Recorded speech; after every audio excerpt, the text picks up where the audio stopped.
What's up, Danger?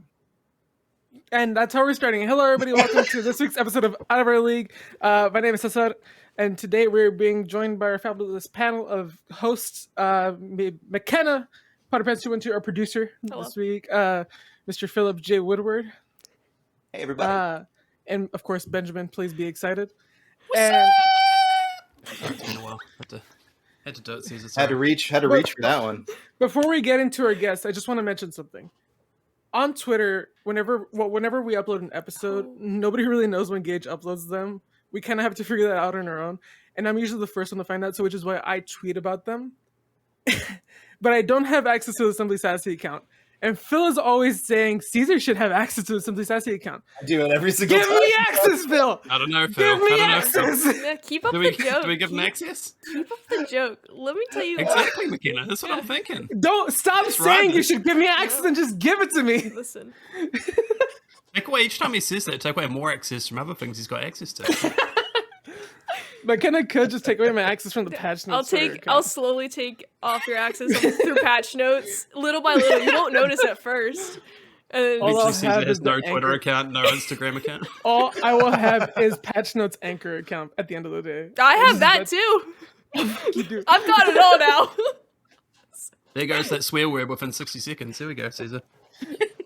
Anyways, I had to get that off my chest before we get into our amazing guest this week. Please welcome Mr. James Davis, everybody. Hello. And may I just start off by saying, what the fuck? The last episode, you had Jeff Grubb, internet's bad boy, Jeffrey Grubberson, before me. Who doesn't poo? Who doesn't poo? He doesn't poo. He doesn't sham the poo. He doesn't sham the poo. He uses conditioner, but he doesn't poo. Yeah. And you know when you're on a stage and let's say Queen's on stage and they're like rocking out and making like the best set in the world, and then you have like a set afterwards that's not that great, but still kind of okay, but still not as good. That's me and Jeff Grubb, all right? No, I would say How dare you? I would say Jeff Grubb is Queen and like you're David Bowie. Let's go with that. Oh, damn. I could do that. Hell yeah. I could do that, yeah. How's it going, y'all? expectations? But why would I say David Bowie? James, why don't you let everybody know who you are and what you do? Yeah, so I am a internet phenomenon. An enigma, some would say. An enigma, yeah. So basically, I am a producer, a screenwriter, an actor, a voice actor. I basically do everything except plumbing. And I recently worked at Rooster Teeth as a software engineer, and then I eventually became the producer of the Black Heritage Month, whole entire month for last year. I currently work in the VFX industry. I'm looking for other jobs, currently interviewing at a few game companies, maybe news on that later. But yeah, my passion in life is to make content that is impactful to the people around me. And, in different forms, clearly. In every single form, apparently. So, yeah, that's me on a high level nutshell. So, you were a software engineer, is what you said. Then you became a producer. Pretty much, yeah. How did that happen? How did you go from software engineer to producer, especially for such a big event at Rooster Teeth, which is like their Black History Month? How did that happen? It's all about advertising. Like you don't have to have experience; you just have to pretend that you do, and they'll just give you the keys to the castle. Apparently, so I've been doing YouTube and production for many years, ever since officially 2011, 2012, 2013, around there. When I first interviewed Monty, was like Monty was my first big video, and that's always been on the side as I was like doing my software development stuff, but last year, I guess like 2 years ago, right before Black Heritage Month started, I noticed that Rooster Teeth didn't really have anything planned, like not anything substantial at least. Like I think like they had like a stream planned, something what they're doing similar now. But I went to Luis Medina, who was heading everything at the time, and I said, hey, listen, I have an idea to do something huge, and I wanted to do like basically Black Heritage Month content at least once every single week for the entire month and a little bit afterwards as well.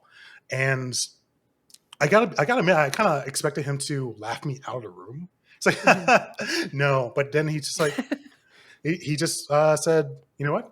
Yeah, sure, let's do it. I'm like, okay. He gave me a budget, and he said, do whatever you want to do. And he didn't give me any guidance per se. He just like, here's some money. I mean, pushed me out the door. So I had to like run to every single department of Rooster Teeth, like, please help me, please help me, please help me. And it became what it was. It became what it was. And then that was like the first official step into becoming a full-time producer now, which is I'm so thankful for it, That was so cool. How did it feel, James? It must have been pretty amazing seeing your vision for that come to life. It was amazing, only because like when you first start doing something big for the first time, there's always that little voice in the back of your head that says, can you really do it? Can you really do it? Then there's the freak out moment, right? Exactly, yeah. You have like an anxiety attack, you have a panic attack, you get depressed, you're just like, I don't know if I can do it. Yeah, exactly. But then everything I did for like a month and some change before Black Heritage Month, and then leading up to the very first show that we did was Being Black and Gaming, I think it was called, with Khalif Adams. So you only had a Rihanna. month, really? You only had a month. So I pitched it to him to Lewis in December. Wow. Yeah. And just so you know, like I was still doing my full-time Android development job on the side as well. So like it was a lot of hours dedicated to this. And were you working on the Rooster Teeth app? Yeah. I was pretty much the only Android developer on the app. Thank you. I have that app. Thank you. I wish the rest of the community was like that, because like there's a lot of people who shot on the app for many years, and I get that. I only worked on it for like a year at that point, but like I kind of inherited a lot of the bugs and a lot that I couldn't fix. Sadly, there was a lot. Yeah. But I think they have a new developer now that I think is pretty good. I haven't met him personally, but like I hear good things about it. Yeah. But I was doing all that on the side of producing this entire month of content, and in the back of my mind, I was certain like this is going to fail, until that first episode with Khalif, Rihanna, Blessing. And I was going to mention that too, because you kind of had to reach out to other creators for this event as well, because let's face it, if you were to do this solely with Rooster Teeth personalities, it would just be white. It would just be a bleach. Yeah. So internally, I'm not going to release. I'm not going to reveal too much. I'm not sure how legally I can. We have a. Actually, I think it's public now. We have a Black Excellence Business Resource Group, which we have a bunch of. We had a bunch of resource groups at Rooster Teeth, where there was one for the Black community, there was one for the Asian community, the LGBTQ community, etc. And I was one of the leaders of the BE group. And we basically had every single Black person in the room talking about, being Black in Rooster Teeth. It's very powerful. It's very amazing. But like you said, like it's not that many people. And like especially if you look at the people that are on camera most of the time. Like, that was my next point, actually. Like there's we did have a large amount of Black people in people of color specifically in Rooster Teeth, but like only a subset of them actually did stuff on camera, and only a subset of that people felt confident enough to do it too. So there's that. Right now, there's obviously more. Right, you see like Crystal and more people coming in, but still, it's just like back then you had to reach out for sure. Oh yeah, and it was daunting because I think I reached out to everyone. Hello, sir. Are you Black? Come on over. Hey, can you do me a favor? Can you send me a picture of your hands for a second? I think the hardest part though was that like people knew me in the industry, but like I wasn't really well known at that point. I mean, debatably, I'm not really well known now, but at that time, it was a lot of cold calling people, DMing people on Twitter. Yeah. I leaned very heavily on Kind of Funny as well. Like the moment I got no one got the job to do this, I DM'd Tim immediately and say, "Hey, listen, help me," because like Tim, Kind of Funny in general, but Tim and Greg are very in tune with like the the POC community as well in terms of like the creators. So like they gave me a lot And of you are context and yeah. you were kind of funny best friend before you started Rooster Teeth, right? Oh yeah. I was probably no. I was a kind of funny best friend. I guess like maybe 2014, 2015. Do y'all remember the very first time you watched Kind of Funny at all? Ish, yeah. It's so weird because like I can remember to the day when I started watching Rooster Teeth because like my ex girlfriend at the time loved Red versus Blue, so I had to love Red versus Blue, and like I just like was just indoctrinated into like that community immediately.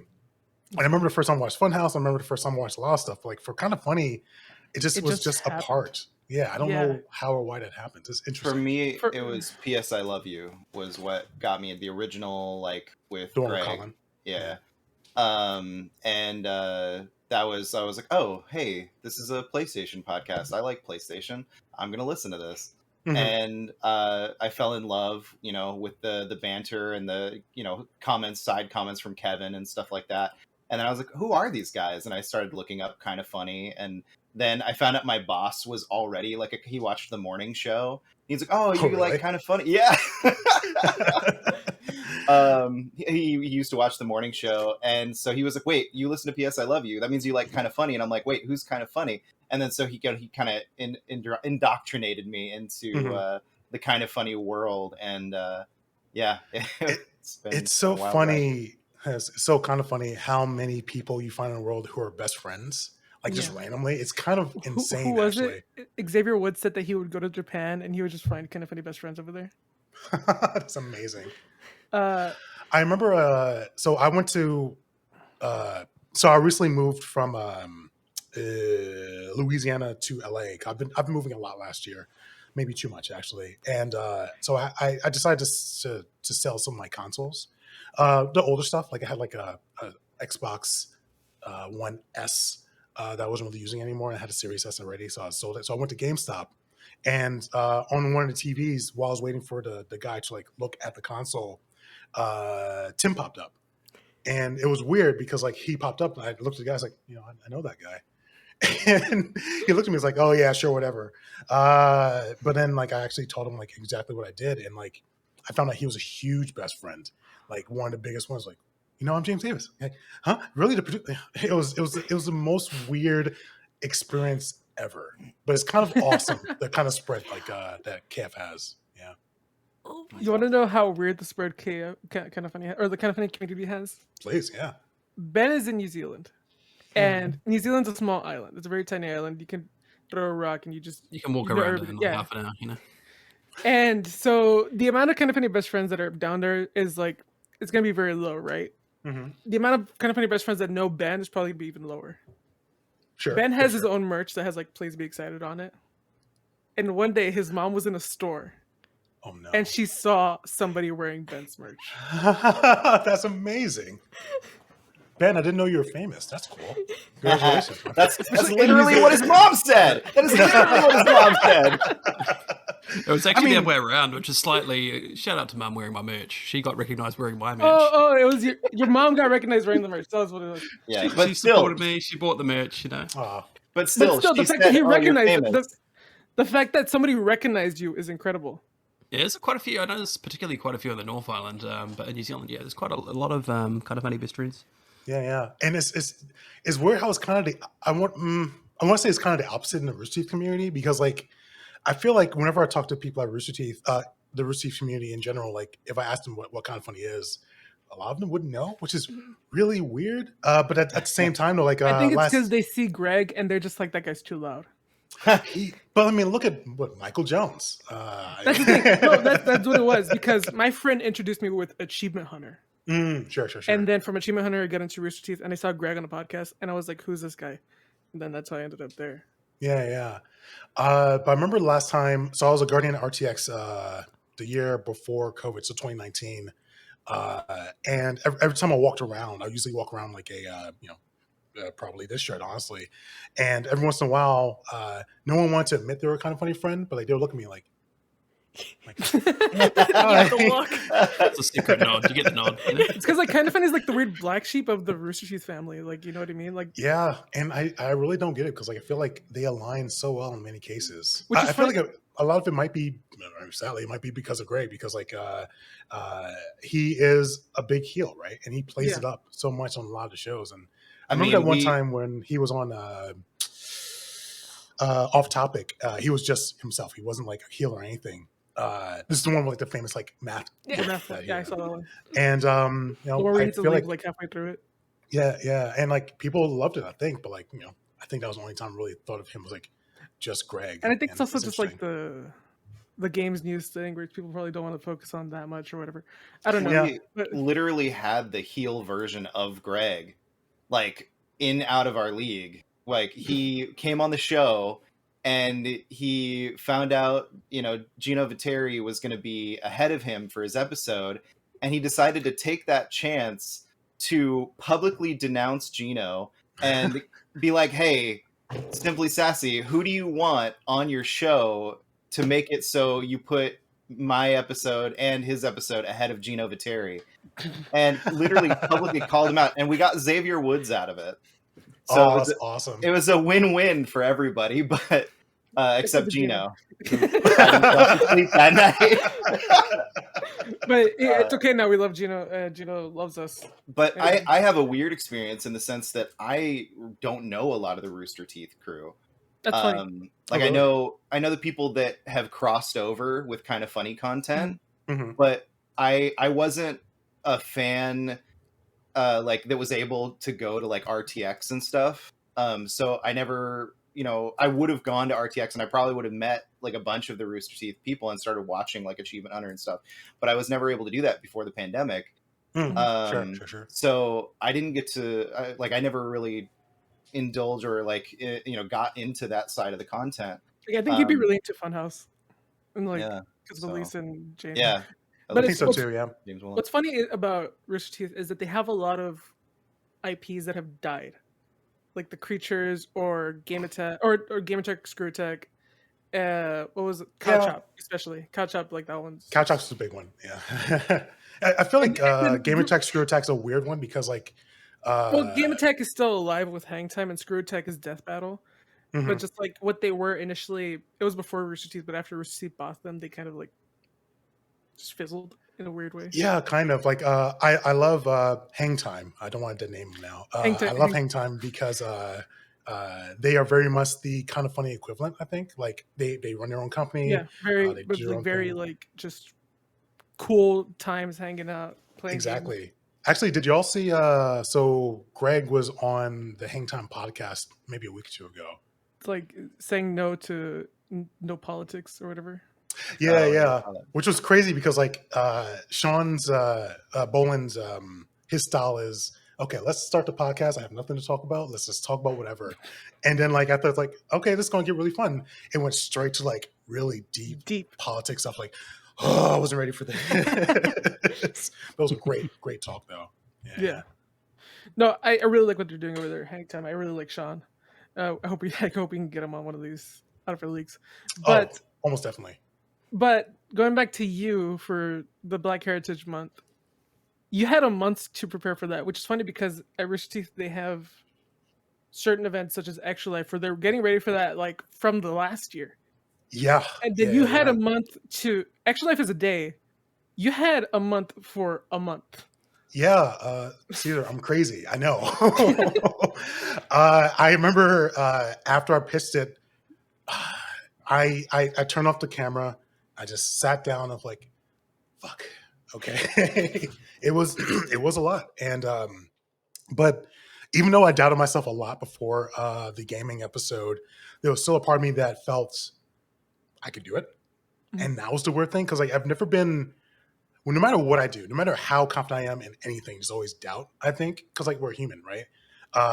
But this was one time I felt like I could do this. There's a little nugget in there. I just kind of focused on that. And yeah, I lost a lot of sleep during, but like it was for a good cause. You know, it was for a powerful reason. And I feel like that was the main motivator. I mean, it's probably why I focus on that more than work at some point, more than my day job at some point. But, you know, they forgave me for that, so it's fine. When I recently this past year I got to do art assets for the Twitch front page Native American Heritage Month, Oh, I didn't know that. That's or cool. day technically. Yeah, Very cool. and it Just for Asa, yeah. yeah, I when I was doing it, I was super honored to like be working on the assets, and I was like super stoked. But it wasn't until I actually saw everything on stream and got to see so much representation, Mhm. and people talking, and like my assets representing those people, Yeah. that it really hit me. It was Yeah. Um, really cool for me too because if anybody doesn't know, Phil is part Native American as well, and so it's just uh, like, yeah, I so did not know that. That's awesome. so yeah, it was a huge thing for me, and I didn't realize how much it was going to impact me. Um, so when you actually started to air stuff and got to see some of that response, like how did that feel? It was a lot. Emotionally, it was mhm, very a lot. I remember when it first went public that we were going to do anything at all. Like the wave of support the wave of support towards me from the community was it was unimaginable, right? Like I felt that no matter what doubt I had, everything kind of washed away when I saw that because mhm. it meant something to at least one person, and in this case, it meant something to a lot of people. And Yeah. uh, I I didn't cry until after everything was done. Like the moment like the last stream went off, I was like, ah. Yeah. But it was like You were crying because you had to go back to working on the Android app. You're like, no. too soon, too soon. But yeah, it was emotionally, it was a lot. Just seeing all the support come in because like it made you feel like the work that did matter. The people that you're doing it for matter, and uh, it was amazing. It was just amazing. Yeah. That's awesome. Do you wish you could either recreate something like that one day for either Rooster Teeth or another even bigger company, or or do something else? Like, would you want to bring Mm. something like that back, or like do something different, or Honestly, maybe because like was it I like feel one and like done? I don't know because like uh, when I pitched the idea, it was very much a last minute idea. Like, let's do this. So like, there was thought to it, but like a lot of it was like, let's do this, let's do this, let's do this, and I was just like focused on doing it immediately. So so even though there was thought, it was very much last minute and like really quickly thought.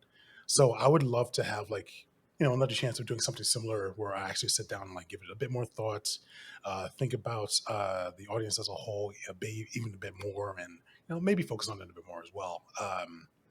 But like long story short, I wouldn't mind doing something like that again, honestly.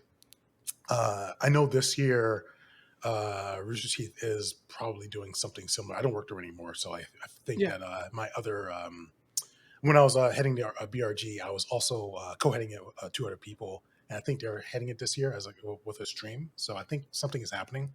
It won't be to the same extent as last year because I did a lot, maybe too much. But uh, I you know, think something like that. There's never too much. You know. there is never too much for the community. There is too much for one person, if that makes Yeah. sense, right? Like, Well, it's just a lot of sleep lost. if it makes you feel better, I know people always complain that Black History Month lands on the shortest month of the year, but I Yeah. think that might have worked out to your benefit. It's like in this one situation, in You this think one instance. you think so, but do you remember what happened the end of last February? Oh There was a shit. big Oh, weather event. That big old Texas freeze. So like we had I think yo, that was the James, the I stream, live yeah. in Texas. I know what happened last year in February. I'm very aware. Yeah, I can see the pain on your face. Oh, And it was hard. So like behind the scenes stuff, like like there were a lot of things that went wrong with the stream, with the whole month in general. Like a lot of people dropped out, had to figure out things last minute, and like I was joking around with Ben Ernst, my co-producer on that as well, saying like, man, what could possibly else go wrong, right? And then the Texas freeze came in, so like I had to cancel that whole week. So like it was Black yeah. Heritage Month was extended to March. Like, come on. So like it just kept getting longer and longer, which was great because like I did love that, like in a weird way, I did love that like BHM was extended to another month. 'Cause I feel like a lot of times for many companies, they do something Black just within February, and then you just move on. Oh, It's like, yeah, that's something the LGBT community has been dealing with forever, which is just like black or no, not black, rainbow profile picture for 30 days and then just gone. it's the worst. I just want one company to just dedicate themselves to the rainbow flag for a whole year. Which Just Xbox let it did. be. I think Xbox did that. Oh, did they? Oh, that's cool. I think so. I Yeah, yeah, yeah. remember. But that's a really cool thing that you got to do, and that's not the only like project you work with Rooster Teeth on. You were a voice also. Yeah. So I did a few things with Rooster Teeth. So I was a producer of one of the segments during Extra Life of the previous year. I did Black Heritage Month. That year also recorded the voice of a character on Genlock, which was insane. Was it season 1 or season 2? Damn, that's cool. Season 2. Yeah. Okay, It was season fair enough. 2, Yeah. episode 3 or 4. I didn't actually finish the season, so it might be more voices actually, but yeah, That's great. it was weird because like I totally forgot about it until like I was like, I'll watch Genlock. I was like, wait, I know that voice. Wait a minute. Oh my god. It's like I'm hearing it right now. But then like it's so surreal to see my name in the credits of something that's now on HBO, and like when you go to HBO, they show like the credits before you actually play the episode. Just my name's just there. That was insane. Right next to Michael B. Jordan, David Tennant, Maisie Yeah. Williams. Exactly, and like and Laura Sontag, which is also a big name in that one as well. Yeah.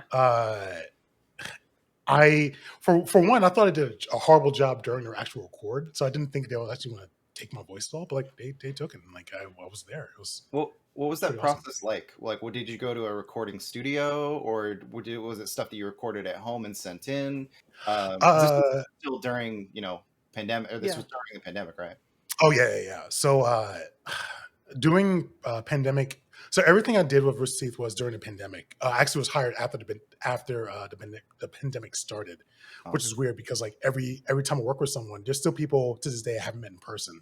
Like most of the people I work with at Rooster Teeth, which is weird. But like so every time I did something in person, like when I was hosting RTX, for example, you have to go into the studio. They swab your nose. They have like a full team to swab you to do all the tests, and you get the results that day. And which is weird because like they tickle your nose. Have you ever got like a swab for COVID yet? Yep. It's some people think it's fun. Like some people like that. They- feeling. I don't. In case you don't know, the cotton swab goes up into your nussy, and it just goes up in there, and it just plays around. And I'm I sorry. know How who's do you itching spell that? thinking about it. Nussy, Nussy. Okay. Because it sounds very much like the same word that rhymes with that starts with a B. But whatever. That's the meme. That's the meme. You just change. Like if you look at something like a car. I'm No, getting too into. don't bring this back. Oh, your trauma! I hear the trauma right now. My mom watches these. I'm the worst. My mom watches these. My girlfriend watches these. I'm the worst. Let's change the topic. Let's change the topic. Done. I'm out. Hi, Anyways, Caesar's mom. Hi, Susan's mom. Nice to meet you. Hope you're feeling nobody else better. watches it. It's We fine. love you. She does. Everybody's fine, by the way. Everybody's okay. Yay. COVID Okay. a few weeks ago. Good. I didn't get sick. Actually, turns out I never got sick. You just like stay in the room the whole time. Like how did it work Yeah, out? no, my entire family got sick. I didn't. And it was just like, yeah, it was. Did you get You're like? just Did you, telling get, us this food? now? Did you get food like DoorDash to your window? You're like, oh no, come around No, back, come I around the left. window. I left. I would go out for food. Individually Nice. slid under I- his door. Here's a piece of bacon. Yeah, exactly. Parts of a burger is just like you have to assemble it yourself. I'm not doing it. My mom got the broom and she attached tongs at the end of it, and she was just like, Oh, there you go. Yeah. Now, Caesar, maybe next time just flick me a text or a message. Just go, hey, look, heads up, my entire family's got COVID. Just to Maybe if you Oh, talk to your friends more often, Ben, then. maybe mentioned come it to in the a recent- recordings more often, Ben. Yeah, you mentioned a recent. It was episode. 2 a.m. I had a bit of not a scare, but a very close call where I was living with a roommate when I first moved here in LA, and I moved out. We'll say like January 1st. I moved out January 1st. On January 3rd, my roommate, who loves having people over, who loves having a lot of sex, which I didn't in the first place, like a lot of it, like a troubling amount of it. He got COVID, like on James, you know? a troubling amount of sex. I was meant to giving them the producer's seducer t-shirt, but sure. The producers. Oh, sure. But he caught COVID like maybe 4 or 5 days after I moved out. I was like, oh, I know it wasn't for me because I got tested right afterwards. Like, oh, thank God. But like, that was horrifying to like even see like if I stayed just like a few days more. Like he actually asked me to stay for a few days more because he needed help with rent. I was like, I gotta go, and I barely missed it. It's troubling out there, honestly. Like I know like cases are still getting worse now, and especially in Los Angeles, which is kind of horrifying. But I don't know when this is going to end. But I still feel hope that like it'll end eventually. But it's scary. It's scary times out there. I think this is part of the new normal. I think it's just like people are just gonna have to be more cautious from now on. Mm-hmm. And like I feel like just like the flu shot, we're going to be taking COVID shots for maybe the rest of our lives. Which I mean, it's like at this point, it's kind of like the chickenpox vaccine, and like it's just things we're gonna have to get. I wonder if were there anti-vaxxers when it came to like the chickenpox vaccine or any of those they're anti-vaxxers. Actually, I think the one instance there might not have been like, historically documented anti-vaxxers was like for the polio vaccine, because that was like such an endemic at the time, and like people actually cared about that when it came out, there were lines around the block for that. It's so I just don't get it. You know, I don't want to dive into this too much because I don't want the anti-vax community on my ass right now. But like, it just I'll say it. Fuck those guys. They're idiots. They're fucking stupid. So that there's only about 100 and like 100 people who watch this show consistently. It's fine. I don't think any of them are anti-vaxxers. I think you'll be okay. Oh thank goodness. There's one viewer's like, I'm gonna leave right now. Wait, what were we talking about before this? Like we spun on a anti-vax tangent. I'm not sure how we got here. I'm still stuck on an alarming amount of sex. Like it made me laugh so hard. Troubling. Sorry, troubling. A troubling amount of sex, which might be a great T-shirt in retrospect. It's pretty great, and it makes me laugh. You know, every time I say it, I look over to my monitor, and I still have Ben's Photoshop of a shirtless Greg as Peacemaker. It's like, it's amazing. But yeah, no, it was just, I just had to go because, like, you know, he was very, all troubling amount of sex aside, he was very, he had a lot of people over. Like, he wouldn't really tell me ahead of time as well. I was like, oh, that's a new person. That's cool. There was this one time where I was joking. So I came home. I locked the door and I said, honey, I'm home. And then I hear the back door open and then someone walked out and it wasn't my roommate. It was like one of his female friends that came over and he wasn't home. I'm like, oh. I looked at my door like, I guess I'll come back later. So it was one of those situations I had to leave because like, you know, COVID is COVID is important to me. Avoiding COVID is very important to me, you know. So it was a lot. But yeah, fun times. Yeah. I love this fun topic that I brought on to y'all. Yeah. So yeah, the whole reason I remember now. The whole reason my brain got back on track. We were talking about recording Genlock during the COVID. Recording. Right. Yeah. So the whole process of it was you go to RT Studios, you get your nose swabbed, and then they have like RT is like a full production company, right? So they have like all the things you need right then. The accoutrement. Exactly. And you know, I just sat down. It was me in front of a microphone, and then like you know a recording booth, like they have like the mirror, and then they have like a producer behind it. You know, they made me wipe down all my equipment and you know, just recorded. Oh, is it a one-way mirror or is it a window? Oh no, it was like a police window. It was. You actually saw like the person. Oh, I said mirror. I meant window. Yeah. You see the person behind it. Yeah. But yeah, like it was pretty straightforward. It actually was a lot easier than I expected. Like I feel like getting swabbed was the hardest part of like getting your brain tingled. But aside from that, it was pretty straightforward. Yeah, I stood up, I recorded my lines as well as I could, and they said, okay, cool, we'll see this in the show in about well, that was like before even RTX, right? So maybe a year or two before it actually got into Genlock season 2. So I was waiting a long time. Yeah, it's always so interesting because one of our reoccurring guests, Ryan Cole Levy, Hmm. the voice of Rhodey, in the recent My Hero Academia movie, Also, he kind of funny best friend. Or also friend of kind best of funny friend. best Hmm. friend. He was telling us about the roles he just finished doing and is able to talk about, and recording them back in like 2020, and here it is like the almost the end of 2022, and he's finally able to like show it off and talk about it. So Yeah, it takes a while, and then it's even crazier to think that you have all the Japanese production on top of that, obviously not for Genlock, but just all the production that goes into that stuff, because you have the person that's going to write it, who's going to storyboard it, who's going to Mhm. Well, like actually Genlock is a big make show it. because it's not just Rooster Teeth; it's also Michael B. Jordan's production company working on it too. So Yep. it's just like there's so many layers to that show as well. There's a lot of No. hands in that pie. Yeah, it's a lot. But kind of cool that like even after the pandemic started, like they were able to keep going. 'Cause, like there was like a big surge, like when back in April 2020, like a lot of productions just stopped. Like a lot of movies were delayed and all that stuff as well. And Rooster Teeth found a way to bounce back to actually work on stuff, which is amazing.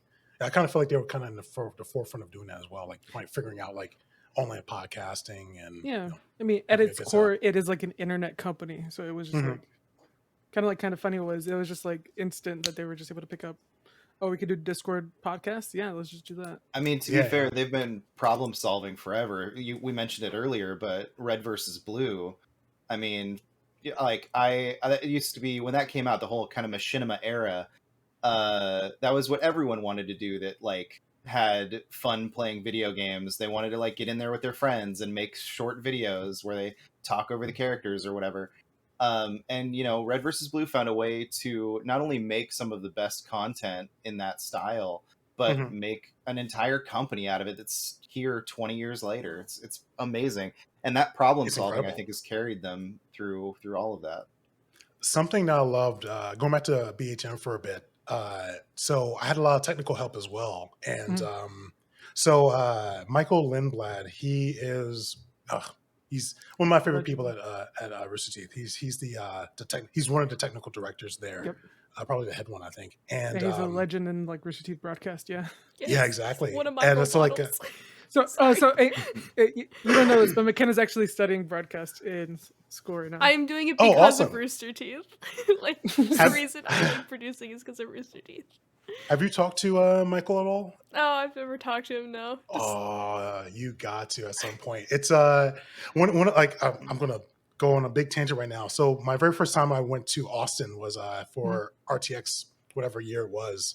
Before I worked at Receipt, before I was even a Guardian or anything, I went to an industry party because I went there as press, and it was at it was at this rooftop bar. I was there. I was just sitting there, and then Michael walked up. Like so, I was surrounded by a bunch of RT people that I was too afraid to approach because I didn't know anyone yet. But Michael approached me. He's like, "Hey, how's it going?" And we had like a really good talk, and like we had a good night of just talking about like the industry and just like his expertise and all that stuff. And it made me want to move to Austin because he alone was just so amazing, and he's the one who he's one of the big reasons why I'm doing what I do today, and it's pretty amazing. And getting a chance to work with him for BHM like directly was amazing because like going back to what we're talking about, like talking about like adapting after COVID. I When I invited Kind of Funny to do like a segment, like it was all like over the internet, right? They couldn't go into the office. Uh, I had to have a meeting with me, Ben Ernst, Michael Lindblad, and Kevin Coelho, and we all got together in one room, and it was just basically we were supposed to be talking about how we were going to make all this work, but honestly, it just became like an hour podcast of us just talking about tech, and like just being in the presence of Michael and Kevin in the same room is it's insane. Like literally, like there's a bit of a sexual energy. I think like their back and forth is No, amazing. you're describing McKenna's fever dream. Like you're describing McKenna's dream. Like that's McKenna McKenna, has we like gotta make two. this happen. We gotta McKenna has get. two role models. McKenna has two role models, Two and role or like as far as like broadcasting, Mhm. as far as I know, she has two role models, and those are Kevin Coelho and Michael Lindblad. Yes. And we're gonna get Kevin on this show eventually, so she'll be able to ask all her questions. I might just. I was gonna say like maybe we could find a way to have like a Kevin Michael duo Episode. podcast. Yeah. Oh, first of all, we need to get a way to get Kevin on because he's super busy. So it's like we need to Yeah. schedule I don't that. know if you've seen his backyard, but he's. I know. I've seen his back X-rays. Yeah, it's something. Oh. Sorry, Kevin. I love you. I hope he's okay. I feel like you gotta do something about that backyard, right? It's Dude, like it's we just- as an it's industry just had the to do roof, something right? about it. So yeah, Kevin's really busy because he's like getting a lot of paper clips and rubber bands to fix kind of funny studio and just make it a little better. Fixing the stream as well, fixing up his backyard, having to go to the doctor after he slips from trying to fix his backyard. So he's really busy. He's really busy right now. I can't wait to see the new The studio. office. Yeah, it's going to be amazing. I kind of wish COVID didn't happen for many reasons, obviously. But like the main one is that like I feel like I would have been in San Francisco, would have seen the old office by now. I never got a chance to actually see it in person, Mhm. and that's just my dream, just to walk in and see the room where it happens. You know, Mhm. like they're just so amazing. But enough about them. Let's talk more about our love for Michael and Oh, you want us to leave? You want us to leave like you and McKenna alone so you can talk about So you're looking to do anything particular in broadcast or just She I loves sound design. I love like Mm. doing audio work and stuff, but honestly, it's I really since starting school and like getting to do different things, I love it all. Like it's just incredible to me. It's so fun. it is pretty amazing. One of the first times I ever worked with Rooster Teeth was as a community member. They had a kind of an internship program, like for one of their RTXs, maybe 2017 or whatever. They invited a bunch of people over who was interested in broadcast to just like run the cameras or like work alongside one of the TDs to like do some switching or whatever. And I was one of the people who joined one morning, and that kind of experience just like changes your life, right? Like I feel like once you're done, try to find a way to, I guess Rooster Teeth in general, try to find a way to get into that room. But finding any sort of like broadcasting gig just to get behind a camera, just get behind a switcher, find like a public television station, anything that's going to be so impactful to you, I think. Oh, thank you. Yes, it's seeing I like. feel like. Oh, sorry. Go on, Phil. No, I was gonna say I feel like the common thread every time we talk to somebody about getting into your passion, getting into what you want to do, it's always do it. Whether it's on a amateur level or semi-professional level or professional level, just start doing it. If you want to write Oh in my video God, games, yeah. start writing. Something, yeah. If you want to start producing videos, start producing videos. Yeah. If you want to edit, just start editing your own stuff, and then I mean, like McKenna produces my show Patch Notes because she told me she wanted to do like broadcast, and I'm like, I know it's not much, but do you want to do this stupid YouTube thing with me? And she said yes. And then Simply Sassy, Phil needed help with like Out of Her League. With Everything. Gage couldn't do it, so now she's producing Out of Her League too. Oh, wow. And so, And, like- So you're slowly taking over. Yeah, I also Okay. have like I've done at least like 4 other different podcasts too that I'm a producer or editor or check out host HBO on. Max. HBO Max, Schwartz. Yeah, it's just the list just sort of has grown over the last year. It's Just You have so we're you have clear. IMDb, right? I don't know. I She- don't have an IMDb. we're gonna get her one. So I do have a IMDb Pro account. So if you want a page, just let me know. Oh, wow. Hey, whoa, this is moving too Simply fast. Sassy, Out of Our League does have an IMDb page, McKenna. So Out of Her League has an IMDb page. I just found it the other day. Wait, what? Whoa. Yeah, So- Gage must have set it up. I don't know. Oh, it's because he's trying to get guests. Gotcha. Yeah.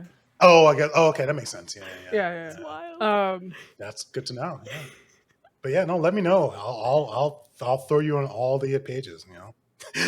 But yeah, Great, thank you. if you want some great wholesome McKenna content, check I out just love. HBO Max. HBOMAKS. It's great. I just love the idea that I'm going through McKenna's like IMDb page, and it's just like, did she work on the Rooster Teeth Black Heritage Month? What is she doing? It says Michael's personal assistant. I don't think that's true. I don't know.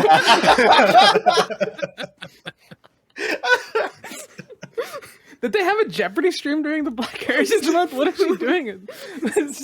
You know. God, but we got to get them on the show. Definitely Kevin. I know like he's busy, but we got to make that happen. Kevin's coming. Kevin has already agreed to do the show. We need to find that sweet spot for him to have time to do it. Mm-hmm. But definitely reach out to Michael as well. I'm pretty sure he would happily be on this. Yeah, I will. Yeah, I'll figure that out.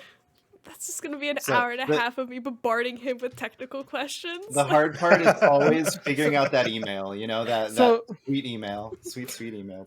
So the thing with out of our league is that sometimes McKenna just doesn't talk much because she's not really a talker. Mm-hmm. I feel like if we had Michael Lindblad on the show, it'd be the exact opposite. Or she would just be the one taking the lead. I was gonna say we should just have like a 45-minute segment of just everyone else just shut up. One-on-one. Exactly. Hey, you have hosted an episode, Max, so you're ready. I have hosted one episode. That's all I need. I'm ready. You're an experienced person. Yeah, I get it. I'll send you the introductory write-up just like Thank last you. time. Yes, I do need a script. We have a write-up. We do. What's up, everybody? Welcome to the On Funny request. Screen Pass. Hello. On request. It's there, Ben. Anytime. I always just wing it. Have you hosted all yet, Ben? You'll do it every now and then. I like to let these cool peeps do it. But yeah, Whenever he gets one of those big guests like Noah Watts or other cool people, Ben takes the pretty lead. cool. But no, for the most part, Ben is just here playing Avengers while we're doing this show. Being a floating icon. You can't see what he's I doing. literally You have saw no you idea. pop up on my PlayStation one time. There's no evidence there, dude. I wish I screen recorded that, but It it was happened. the game of the year. It was the game of the year podcast. You know, it was game related. You know? McKenna, do you have a Oh, napkin sure. of questions that you would like to ask? Of course, I have a napkin of questions. Her trademark. Though I will Her say trademark. a few of my questions have been asked already. Just because like I watched the Black Heritage Month content. Thank you. It's very good. It was amazing. Oh, don't make me cry. Well, I was curious, because you mentioned RTX at Home. You co-hosted one of those panels. Yes, I very did, yeah. good. Also very good. How did you prep for that? Just that whole thing. So, I like to say that I am a good interviewer. To the point of like, even like when it comes to job interviews, so like, there's a point where like I needed to prep for everything, but now I could just go in front of a camera and just do it, which is weird because I don't have the confidence in myself that I can do that. It's just like I feel like I turn on the camera and then I black out for like 2 hours and then I'll wake up. You know, I got a feeling I'm gonna wake up in like 45 minutes or so. It's like, did I just do a podcast? So like there's very little prep on my part usually. I just need to know ahead of time who I'm talking about or what I'm talking about. Basically, it's just like a very high level and just kind of wing it. I have a very Ben style of things, honestly. Does it work all the time? No, but it's good practice to like get better about like talking out of my ass a lot of the times. I'm the worst type of host because I like the shows where I have no idea who I'm interviewing. I really? think it's fun. I think it's fun, and it's just there's something really energetic about it. And then like after the show, I'm like, did I just throw a chair across the room? Which did happen. That's always been like a horror story when it comes to like late night shows, like the Conan O'Brien show or like Late Late or whatever, where there are a bunch of guests that will come on, like the host would just know nothing about them, and like those are usually for some reason the worst in the world because like the hosts are usually not interested in all. But, Who like, was it? It was like Johnny Carson or somebody, one of the old hosts of the Tonight Show. Mhm. He would, because like nowadays they do prep work for guests. They ask them like a few questions on the phone or whatever, and thank God. those are the stories that they tell. Mhm. Like whenever you see like a guest telling a story, it's because like they prepared it. There used to be a host that would just not have idea who was coming on the show that day of the Tonight Show, and he would ask, like, he would get deep with his questions. Like, he would be like, "So what's your deal? What are you about?" He wouldn't even know if like they were a director, or an actor, or singer, or anything. He would Oh just start wow. asking them questions about what they did. I feel like you need to And know at least like top level stuff, right? I mean, if it's somebody he knows, then that's one thing. But he Sure. doesn't know like what they're promoting. He doesn't know like what they're promoting, if they're promoting anything. So it was the idea of doing that is interesting to me, but it also takes so much experience being a host like that to do. hmm So I don't know, something like that's interesting. But you can't do that with today's hosts, especially because like Yeah, not so much. No, but I do feel like when it comes to my personal style, I mean, a lot of it is like if I'm at a bar or at a party, more likely if I'm at like a game night or something where I'm meeting new people, it's basically the same thing, right? Like you're Yeah. you're trying to see who they are, what they do, and just try to like have a conversation, and that's really, in my opinion, all there really is to it. There, no matter how much prep you can have, like as long as you are willing to be open and have an open conversation with someone, that's usually like the most important thing to me. Hopefully that answers your question, because I feel like I kind of winged it at that moment too. So you never know. It's fantastic. Thank you. no, she knows that for this show there's never any prep. There's just never. She does the honestly, most prep. She does the most prep. Your little breakdown that you sent me is the most I think any guest has ever sent me about themselves. Oh, And really? I'm like, this is awesome. just for context, people at home, I only sent like 4 or 5 bullet points of like things I've done, and then like But to be fair, short you sentences. did give us like more description as far as like can't talk about certain things or whatever. Oh, Yeah. that's true. So Yeah. it's just like it was really useful information, regardless, that we don't usually get. Yeah, so I thought it was really neat. It's something that maybe there's something in there that we didn't know about, or that it's just like a nice, like I didn't know that you managed the Kind of Funny community YouTube channel. Yeah, not many people did. Yeah. I think that's really cool. Which what I was gonna ask about right now, but McKenna, do you have any more questions on your do. napkin TM? I do have yes, it's patent Throw 'em at pending. me. Patent pending. So you mentioned moving from like Louisiana to LA and whatnot, and I was just like curious, like what was that like moving during a pandemic to such like a big city that is Los Angeles? It was a lot. So to give more context, so I lived in Austin for like 5 years or so, but then I had a job opportunity that was out in Louisiana, and then I moved to Baton Rouge, Louisiana, and then realized, oh no, this place sucks. It sucks quite a bit actually. So after being there for a few months, I moved to LA instead. It's moving during the pandemic is a lot. I drove from Austin to Baton Rouge, which is like half a day's worth of driving. Oh wow. And so like I was in my car for the most part. I wasn't really with anyone else. I felt safe during the whole thing. But Louisiana is a weird place because they don't care about mask mandates as much either. Like you can go to a very public space, Conservative space state-ish. Mm-hmm. You can go to a public space where people are basically on top of each other, basically like a mini orgy of sorts, and they're all I unmasked. can't imagine Bourbon Street. Oh my God, I don't want to imagine Bourbon Street. I went there before the pandemic. I was disgusted. Everybody says that. Everybody that's ever been to New Orleans says that Bourbon Street is a nightmare.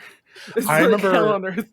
remember I was walking towards Bourbon Street for the first time. I was like, I wasn't even near. I was like, what's that smell? It gets stronger and stronger and stronger. Some of the best restaurants I've ever been to. The worst smell in the world. Yeah, it really is bad. And like another part of it is like, I remember you could just drink on the streets of Louisiana, specifically of New Orleans, I think specifically. So like I remember the first time I was on a food tour basically where we go from restaurant to restaurant to restaurant trying different foods. We went to a bar and they gave me like one of those really super long drinks, and then I was at the bar just sipping it. It's like, okay, let's walk to the next place, and they went out the bar like, that's not legal, is it? No, I can't do that. I'm going to get arrested. I'm black. Please don't do this to me. But it was totally fine. And it was so surreal, just like walking around, just being on a street with a drink in your hand. Like, this is not okay, is it? But yeah, going back to your question though, like I feel like it is stressful just having the thought of it, but like actually doing it is not that bad. Like going from Louisiana to Los Angeles was a 4-day drive, and a lot of it was pretty safe. I think in terms of like doing it during COVID, I think the most stressful part of it was.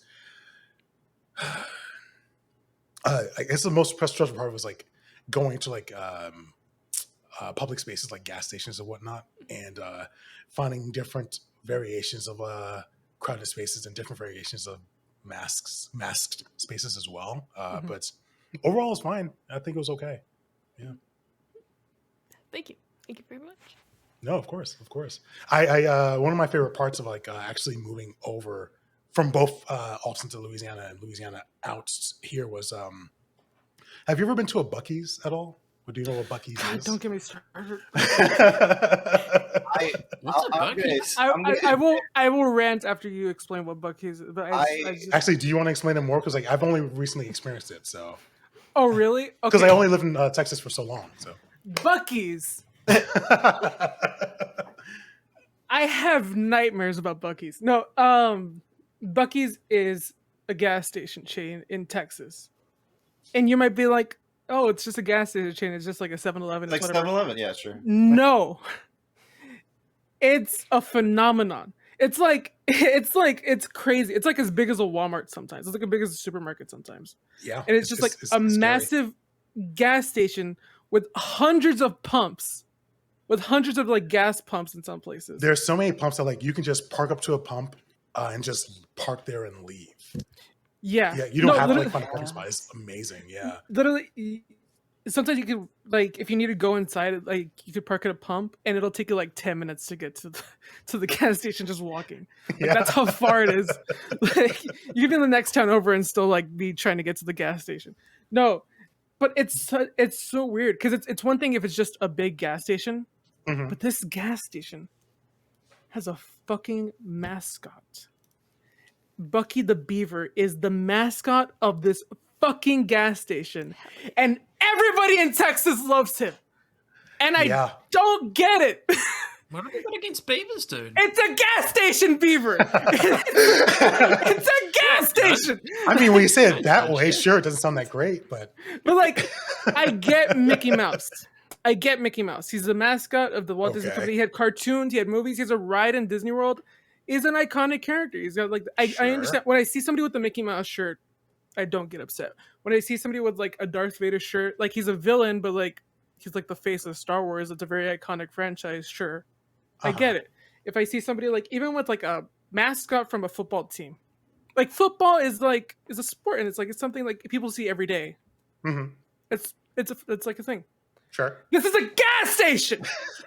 Beavers need love. This is a Susan. gas station. As somebody who lives in Pennsylvania that is obsessed with a state that is obsessed with gas stations, there are wars, Sheetz, Wawa, and Rudders. Wawa, I yeah, understand Wawa. the hype of Buc-ee's. I Have don't. you been to one before? No, I have not yet. You have to.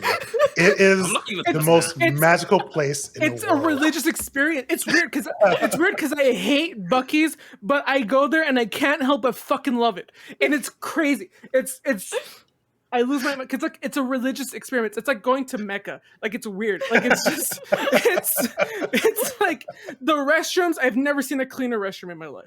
Like, Oh I my just don't god! get it. Like, so that's actually one of the reasons why I brought it up because like I went to a few Buc-ee's along the way, and every single Buc-ee's had like the cleanest restrooms I've ever seen. They're all No joke. If I dropped immaculate. food Oh on my this, god! if I dropped food on the floor of this restroom, I could probably just eat it like off the floor and be fine. Like it's crazy. Like, There is only like a 5% chance you'll get sick, and that's amazing. Oh my god. That's amazing. and that 5% chance is probably because of the salmonella in the cooking. But even then, like the food is like insane how you order food. Like you order food like on a screen and you walk forward and your food's ready sometimes. Mhm. And like Or a lot or of foods they'll like call your made name. a lot of foods made fresh. They have amazing barbecue options, which is weird, but it's Texas, so I'm not so surprised. They have like this huge wall of just different like flavors of You know- jerky. You know, Texas is crazy with barbecue culture when the gas station barbecue is good. Like it's crazy. Exactly. Exactly. I'm looking So at yeah. this hairy beaver right now, and it looks I am- delightful, Caesar. Okay. What pisses I'm me gonna off tweet is it. the merchandising. There's so much merchandising for this fucking beaver. They Do I have have like some an merchandise here? eight- Let me. They have like an Cool. 8-foot tall like stuffed beaver like in this. They have a brass Oh Bucky yeah, that's what I'm in the looking at. store. And That's they what I'm have looking at like right now. a truck full of Bucky plushes. I'm gonna lose my mind. They're turning I'm everybody tweeting it obsessed out. with this beaver. I'm every tweeting out year. what I'm looking at now. Just go to my Twitter page for the 7th of February if you want to I see what we're live talking about. I live like 6 hours away from my closest Bucky's, and Mhm. every time I go out for a drive, I will see at least minimum one car with a Bucky's bumper sticker every Yep. time I drive. Do I get the hype of the actual gas station? Yes. Do I get the hype about the mascot? Absolutely not. But Show me. it's show just me, so show me. amazing. So I didn't actually. I last time I went to a Bucky's before I left the state, I was like, I have to have something from Texas because like that was a big part of mine. I That's didn't fair. have anything I'll from give you that. I didn't have anything that was Bucky's branded. But, like I got these cool shot glasses. Like this one is a nice reflective Mhm. one from Ooh. Austin, Pretty. and this one is literally I like this one. This is cool. It's just shaped as Texas. I like that one. It's awesome. So- It's just really cool. So James, look at the Texas one. I'm at the very bottom of Texas, basically. Like, I'm just trying to show you where I am. I'm at the very, on Texas. Oh, I see. Oh, I see. I'm just trying to show you where on a I map. am. It's on like a look at map. the bottom of Texas. I'm like, okay. What's happening? No, I'm trying to show you where I am. I'm at the very, at the very tip of the bottom of Texas, basically. Oh, that's okay. Brownsville. Yeah. Yeah. Oh, nice. Okay. That's right. So I'm basically like 6 hours from my closest Bucky's, and I always see a car that has Bucky's bumper sticker. And when I It's- was in high school, every time I was in every year I was in high school, the senior class always had a class of 20 whatever with the Bucky mascot on it. It was just So you're saying that Bucky the mascot is his own epidemic? Interesting. It's an interesting thesis. Interesting. Bucky is more famous in Texas than Mickey Mouse, and I don't know how to feel about it. Oh, can we go back to that for a second? So, like, you're listing off mascots. So you said, Yeah. So you said Mickey Mouse. So you said, for football Darth teams, Vader. they have their own mascots. Darth Vader is not a mascot. He's not, but like you see Darth Vader and you know it's Star Wars. Okay, I'll give you that. Like Okay, what would the mascot of Star Wars be? Like Yoda, Grogu? Jar Jar Binks, obviously. You know what? Yes. You nailed it. Listen. I The guess most like Star Wars. impactful side character in the entire universe. You know. I guess like there aren't really any mascots. But, like there are the Yodas. There are like now the Grogu / Baby Yodas, the Yodelinis, right? But there's no real like mascot. I have like three like Star Wars things in the shot. I have R2D2. I have Darth Maul. Is that Darth Maul? Yeah, it's Darth Maul.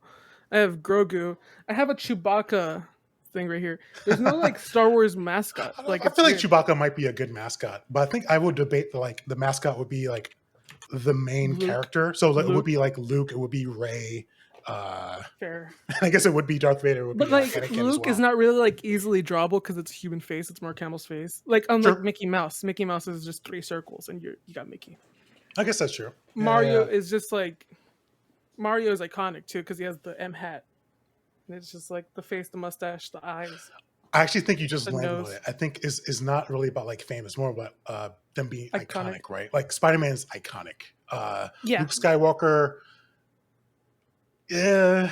Well, like you see Luke Skywalker, and well, those that know Luke Skywalker, but most people will probably be like, "That's just a kid." Right. That's true. Yeah. But Star Wars is a weird one though, because like everyone knows Star Wars. Mhm. Probably.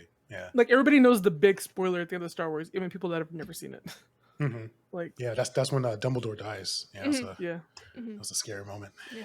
Oh boy. Haven't recovered since. No. Can't believe Snape went to the dark side. Should we start talking about Star Wars plot order right now? Should we start talking? Do you go prequels first or do you go originals first? Oh, all right. Here we go. Here we Wait, go. I have another conversation after this that McKenna's gonna hate, but like, let's go for it. All right. So I do go by one of the weird ones. It's not like just chronological or whatever. I go by the 4, Yes. 4, 5, 2, 3, 6, the rest. So like I Wait, start, where's one? So here's the thing. So a lot of people skip one because they feel like it in terms of the Skywalker story. I guess like the Luke Skywalker story specifically, I suppose. Like one has nothing to do with it, and people usually skip it because like it's also people think that like it sucks. I'm in a weird place. Like I think one is one of the more watchable ones for me. I don't Ben, love it. But, like, it's not, So what I think is funny is Ben, what did you tweet? Is the fact that some of the most memorable things come out of the Star Wars universe are like pod racing and the Darth Maul, right? Oh, Like, so cool. You can't get anything cooler than that. I'm sorry, I'm listening. But I just saw what Ben tweeted. Please come on. I just found the evidence that Caesar loves Bucky, and Caesar, you didn't tell me the most important thing. Slander. This is slander. This is ruining my image. This is I Sparta. hate this man. You didn't tell me that Bucky spells his name B-U-C-E-E. E-E-E. That's Yeah. amazing. That's the most important thing. You should have told me that. Quote tweet: the podcast This is slander. Going.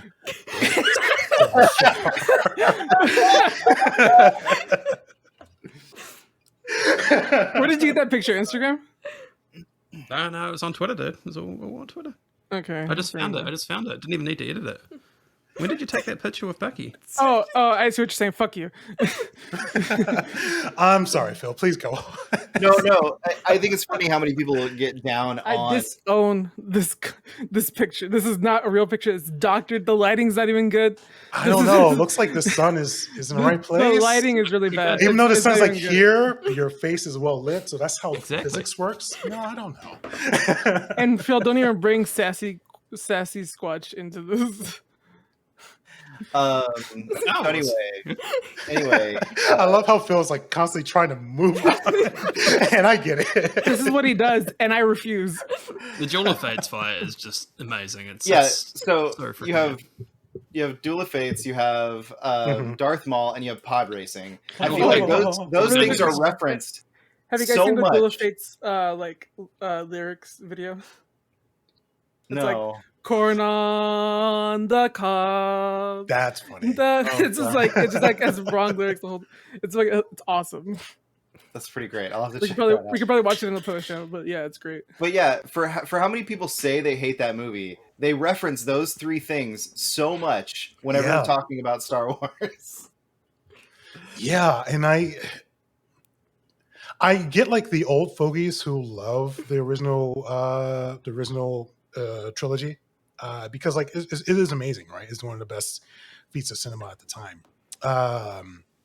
But like disowning the prequels completely, although I do get it to a certain degree. I feel like the prequels did something amazing on their own, and that has to be respected. And I feel like a lot of people just don't. I feel like people just need to realize that they can also create their own headcanon as to what the story is. Mhm. Like they can just ignore certain movies if they don't like them. They don't have to be like, fuck this movie. That's what I think is so great about the lineup that James is talking about is when you're watching it that way and you're excluding one, because one sets up 2 and 3 as standalone as a standalone trilogy. But when you're watching the entire series, watching it as 4, 5, and then 2 and 3, you have a certain spoiler, quote unquote, that isn't it's not a spoiler at spoiled this for point. you. I know. But if you're introducing someone to the series for the first time, that moment would is very start with 4, impactful. yeah. So Yeah. if you watched them in chronological order, not release order, but chronological story wise, you would ruin that entire thing. They'd be like, okay, we knew that already.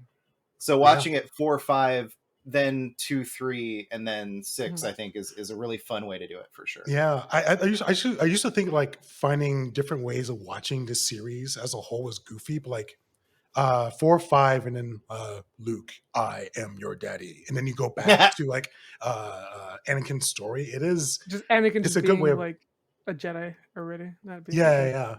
I do debate like if you should include one, like the 4, 5, 1, 2, 3, pretty often, but for the story as a whole, it is a bit much in terms of like I feel like after following 6, that watching It's one. hard because have- the pacing for one is so much different. Like I So- said, Yeah. watching 1, 2, and 3 makes sense to me because it sets up 2 and 3 like enough to where you're like, okay, I understand what's going on. I can watch these as a standalone trilogy. But when Mhm. you're watching like all 6 movies, one feels so weirdly paced in comparison to the rest of it. Yeah. Really quickly, can we talk about how in 3, as many as the other trilogy, the new trilogy had the same issue. But like in 3, they try to wrap up certain things so like it leads Mhm. into 4.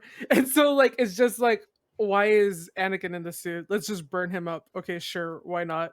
And then like, oh wait, where's Luke and Leia's mom? Let's just kill her for whatever reason. I was just And gonna then, say like like I let's was like, just wait a kill her. minute. Like as I was watching it for the first time, like, wait, where's Padme in the original trilogy? Right, What and they're happens to just her? like, let's just Oh kill her. no. And then they're like, well, how did they get their names? And it's just like, while she's dying, let's have her name them for whatever fucking reason. And it's like she has no reason to name them Luke or Leia. They have no significant meaning. It's just like, you're No, I Luke, feel like you're Leia. I Can mean we they would talk be about how they would be Han orphans Solo at that got point, his right? name? Come on, like they're I not. was the about to greatest- bring up Solo. I was He about was to bring up he Solo. was drinking out of a Solo cup, like, yeah, that's me. No, have you seen Solo? Did you see Oh, Solo? of course I have. Yeah, I've only seen it once though. I do want to rewatch it in context. So like, people really dove on that movie. I thought it was fine. It was okay. Yeah, it was fine. The I big you know what? question, though, the big question is where does Rebels fall in this ranking? Star Wars Rebels, the greatest Star Wars property of all time. Yeah, where does it rank? Yeah. So I actually haven't seen many of. I haven't seen the Rebels or anything in its entirety. I've only seen like random episodes here and there. And like I know like Barrett says like they're amazing, and I will get to them eventually. But it's just so much, right? It's like trying to watch. Nah, Like, nah, dude, we're busy. We can't make time for those things. No matter how much Ben is like yelling at us to watch it. It's just I don't have. It's what, I just 4 don't have the- seasons? I just 4 don't. short seasons. 4 Yeah. whole After seasons. the slander you did to me, I think I'm just pushing back my watch time longer and longer. I'm just pushing it All right, so further. in the words of the wise Rahul Kohli, all I'm going to say is that Star Wars is like a restaurant, okay? Star Wars is like a restaurant. You go there, you order your favorite dish, that's okay. Not everyone is going to like your favorite dish, and that's okay. They're going to order their favorite dish, but everyone can like this restaurant, okay? So let's just like what we like and move on, okay? You don't have to just sit here and down Rebels, okay, Caesar? Hey, Phil. Yeah. This is the internet. This is Twitter. We hate I'm everything. allowed to have my opinions. Freedom of speech, god damn it. And Caesar's louder because he wins. He wins because he's louder. You know. That's how No, it I'm goes. sure Rebels is a good show. I just don't want to make. I just haven't made the time to watch it, and I'm gonna keep pushing it back. A big thing of it is time commitment, right? Like people like so I love Agents of Shield, but I have a hard time recommending it because it is long, right? I still need. I'm like halfway through the second season, or the first season actually, and I still need to watch it. I still need to finish it. And people say like you gotta watch Naruto. I'm like, oh, well, how many episodes in Naruto? I'm like, I don't know, like 1 million. It's like I'm not watching it then. No, Oh, man. the worst shows are like the shows that have like hundreds of episodes, and somebody's like, you have to watch it until like season 2, and then that's when it starts to get good. And it's like, It's the worst. I'm watching One Piece right now. Oh god. I'm on episode 274. Like no, at this point you're committed. You're committed to that. Show. I got like 600 and some odd episodes to go. Let's go. Or 700 and something episodes to go. There's like 1,000. No, yeah, there's like 1,000 episodes of One Piece. Yeah. Oh my god! Why would you do that to yourself? No, I hear it's Phil, really good though. I do hear it's really good, but Phil, you want a real challenge? Watch every episode of Sesame Street. Oh, Good luck. sure. I really love Thankfully- Elmo's arc throughout the whole season. Really Thankfully- hates Rocco. The voice cast is really good and the stories are fun, so it's just easy to put on, and I'm enjoying it. So enjoying it enough to keep going. buddy. 200 and some odd episodes in. There is I feel the same way about Critical Role because like their first campaign is so long, but there are ways of like watching it where like you don't have to watch the whole thing. Like you could skip the first arc, for example, because like it was when they were first figuring out how to record stuff and it wasn't the best quality and blah blah blah. It's like so there are ways to like get into it without watching every single episode, even though everyone who loves Critical Role will say you have to watch every one. I don't know. It's do what your heart tells you to do, right? If you want to watch all of One Piece, go on ahead. That won't Doing be me, it. though. Ruin your life. Do it. I'm excited to check out. Is it Vox? Legend of Vox? I'm excited to check that out, just because it Oh, seems yeah, like an accessible Vox. way to get into that. Yeah. Oh, Vox Machina? Yeah. Wait. I have a really good question though. Are you into Harry Potter, James? Yeah. So back in college, I was a part of a club called Dumbledore's Army, and I got sorted, and I am a Hufflepuff. Yeah, And let's I go. am sorry to all my fans. I'm sorry to disappoint you, but I am a Hufflepuff. Okay, really quickly, everybody here disowns J.K. Rowling. We think she's a bitch. Fuck her. Anyways, J.K. Rowling's the worst, but I love Harry Potter. I hate it. I want to talk about that afterwards. It's such a thing, but anyways, I came across a TikTok the other night that I sent to McKenna. No.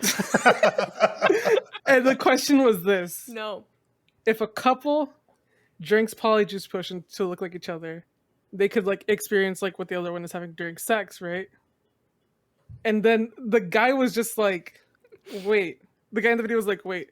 So if that's the case, can the guy, while he's his girlfriend, get pregnant from his girlfriend, who's the guy? This sounds like TikTok. But it's an interesting thought, isn't it? Because it's like, isn't Polyjuice Potion just change you biologically too? it is interesting. It is. I'll give you that. I'm fucked up in the head, but yeah. I just said that to McKenna, and she just said, "Oh no." So when you asked if I was a fan, you wanted to talk about that. I was like, okay, you're into like deep lore. No. Like, I mean, I told you I was embedded, but I don't know if I'm that embedded. No, but I just wanted to bring up that weird thought into everybody's head just to ruin the day. But no, McKenna is a big Harry Potter fan. McKenna is So- what's your house? Gryffindor. like, here's how big of a fan she is. Oh. The other day I was watching The Circle, and they were doing like a quiz during The Circle or whatever. This is an easy question. And they were asking questions about movies and stuff. Like the first question was like, "What's this movie?" And it was the Titanic. The other question was like, "What type of dragon did Harry Potter fight in the Triwizard Tournament?" And I asked McKenna, and she instantly answered with Hungarian Horntail. Come on. That's Instantly. like, they made a giant deal about it in both the book and the movie about how it's the most dangerous dragon. Like, how is Rowling not gonna make Harry fight the most dangerous dragon while as a 14-year-old kid? Like, come on, that makes for good content. McKenna, I don't think I've ever seen you this excited before. This is awesome. McKenna loves three things. It's broadcast, Harry Potter, and Jeopardy. Jeopardy, that's it. That is. Yeah, have you seen that? Have you seen that meme going around that's like 4 TV shows to get to know you? No. McKenna's 4 TV shows are all Jeopardy. Oh, they were all Jeopardy. So it's basically you post a screenshot or like a picture from 4 of your favorite TV shows, so that people can be like, "Oh, these are your 4 favorite TV shows. If I watch these, I could get to know you, quote unquote." But she just put all 4 as Jeopardy. It's all Jeopardy. It's all Made me Jeopardy so all the happy. time. That's amazing. I love that. So you're really into Harry Potter. Yeah. I feel like I'm interviewing y'all. You're out of my league. Okay. Do you like musicals, McKenna? I've dabbled. Oh, okay. I've dabbled. Have you watched a Harry Potter musical? Oh, of course. Oh, yes. Okay. Okay. Because like that's like Okay. required listening, honestly. It is. That's. Oh my god. I think So good. there's.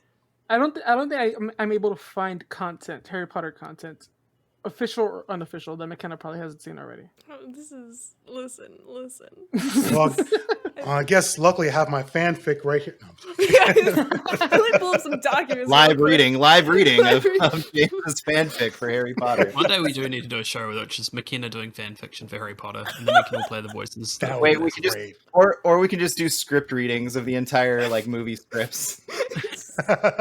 Yes. Well, we're gonna have to change a few names in the scripts, just because like some of them they're not great. Sure. Uh, Harry. Okay, McKenna, we went on a wild tangent there. Yes, we did. You have more questions. This was all on your napkin, right? no, I think she was done. I think Yeah. she was done with her questions. Oh, were you? Well, I mean, Yeah, now thank that we you. opened the Harry Potter can of worms, I mean, how much?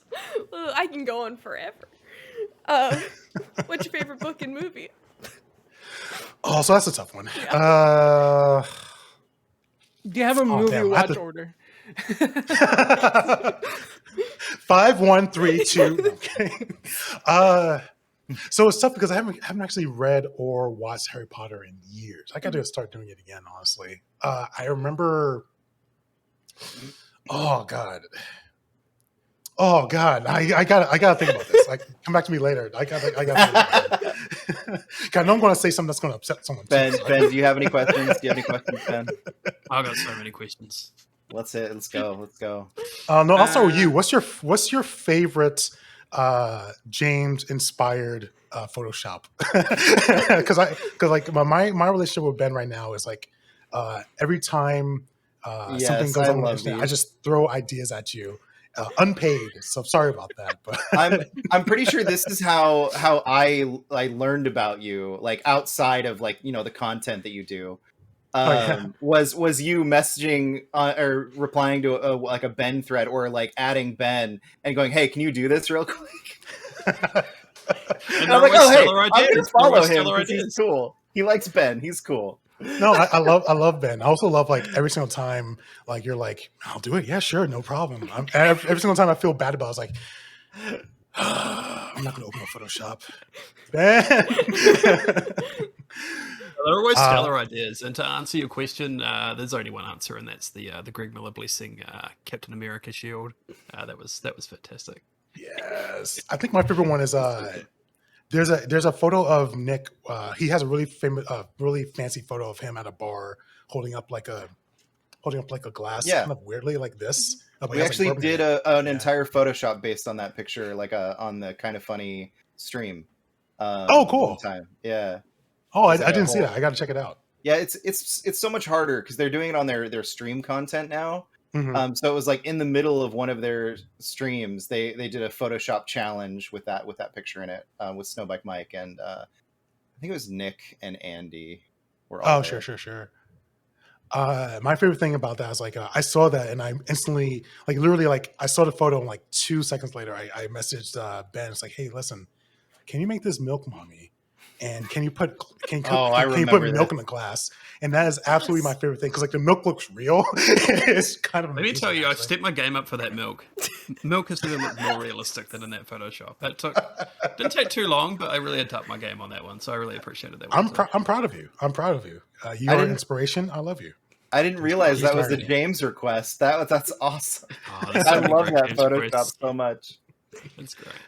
And if I could So- also maybe say the one thing that I'm most proud, the video that I love that you've made was the hiring at Rooster Teeth video, which is my absolute favorite. If you haven't seen it, have you still got it on your Twitter? I mean, probably, yeah. I gotta find it It's somewhere. so good. So you're talking about the Tron inspired one? Yes. Yeah. Oh, I wish I Love could it show so it much. now. I got the McKenna. job offer from Rooster Teeth.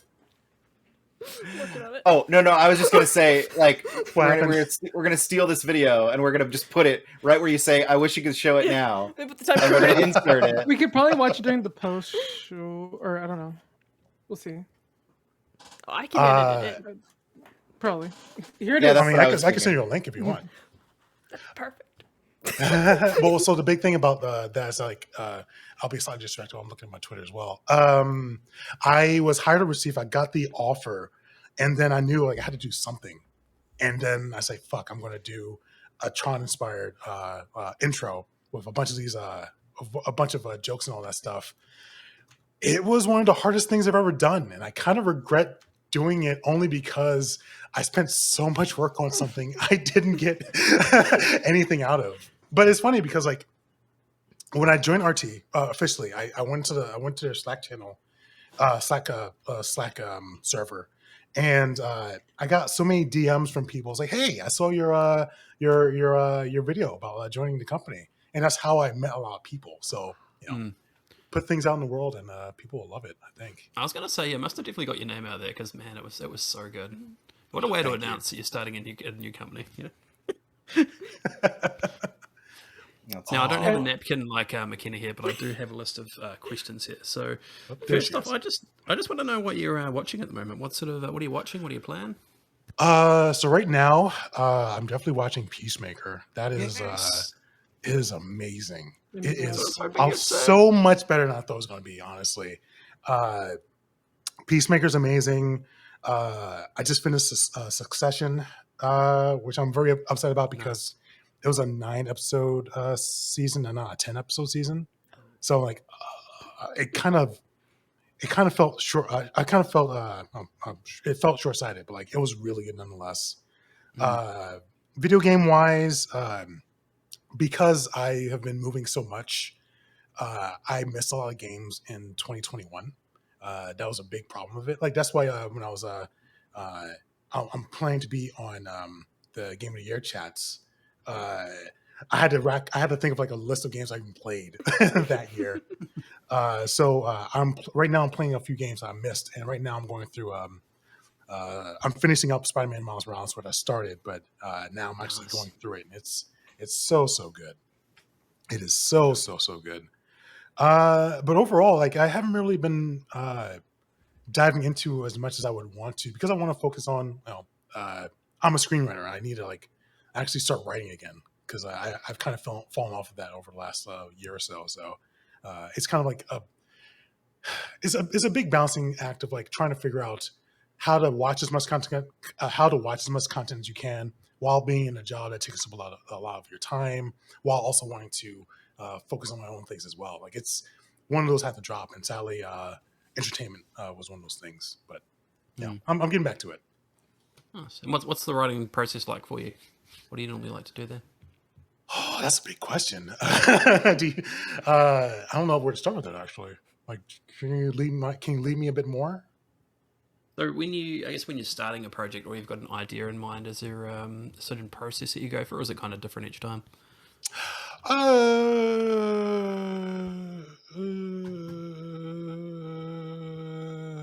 It's usually somewhat the same. Sorry about that. I was processing. I froze. It's usually the same each time. Where when you first start writing, you kind of throw all the shit towards the wall and try to figure out what works and what doesn't. But over the years, at least over the years for me, I found certain things that work for me, and I kind of throw them in a toolbox that I open up every single time I start writing. The process for me usually is that I first think of a topic or a feeling I want to evoke. Right. A good example would be before I joined University, I made a Ruby short series. I wrote a Ruby short series, right? I wrote a Ruby short series rather, and my usually I want to like I come up with a feeling, and the feeling for that one was oh shit. I wanted to end the script of oh shit. So then I usually think about the end of the story first. I usually think about like the thing I'm going towards, like for like spoilers for the script, which you're probably not going to read anyway. It was Ruby is taken over by this force the moment that a shitload of Grimm are coming towards her, and then the script ends. And it is a great scene. So I think about that first, and then I go back to the beginning. It's like, okay, how do we get there? What's different? How does Ruby grow from that point on?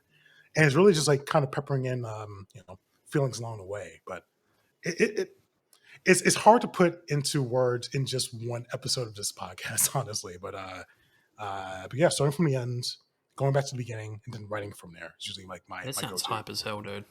I mean, to be fair, you said you have like 5 hours, so we got time. You got time. All right, let's start.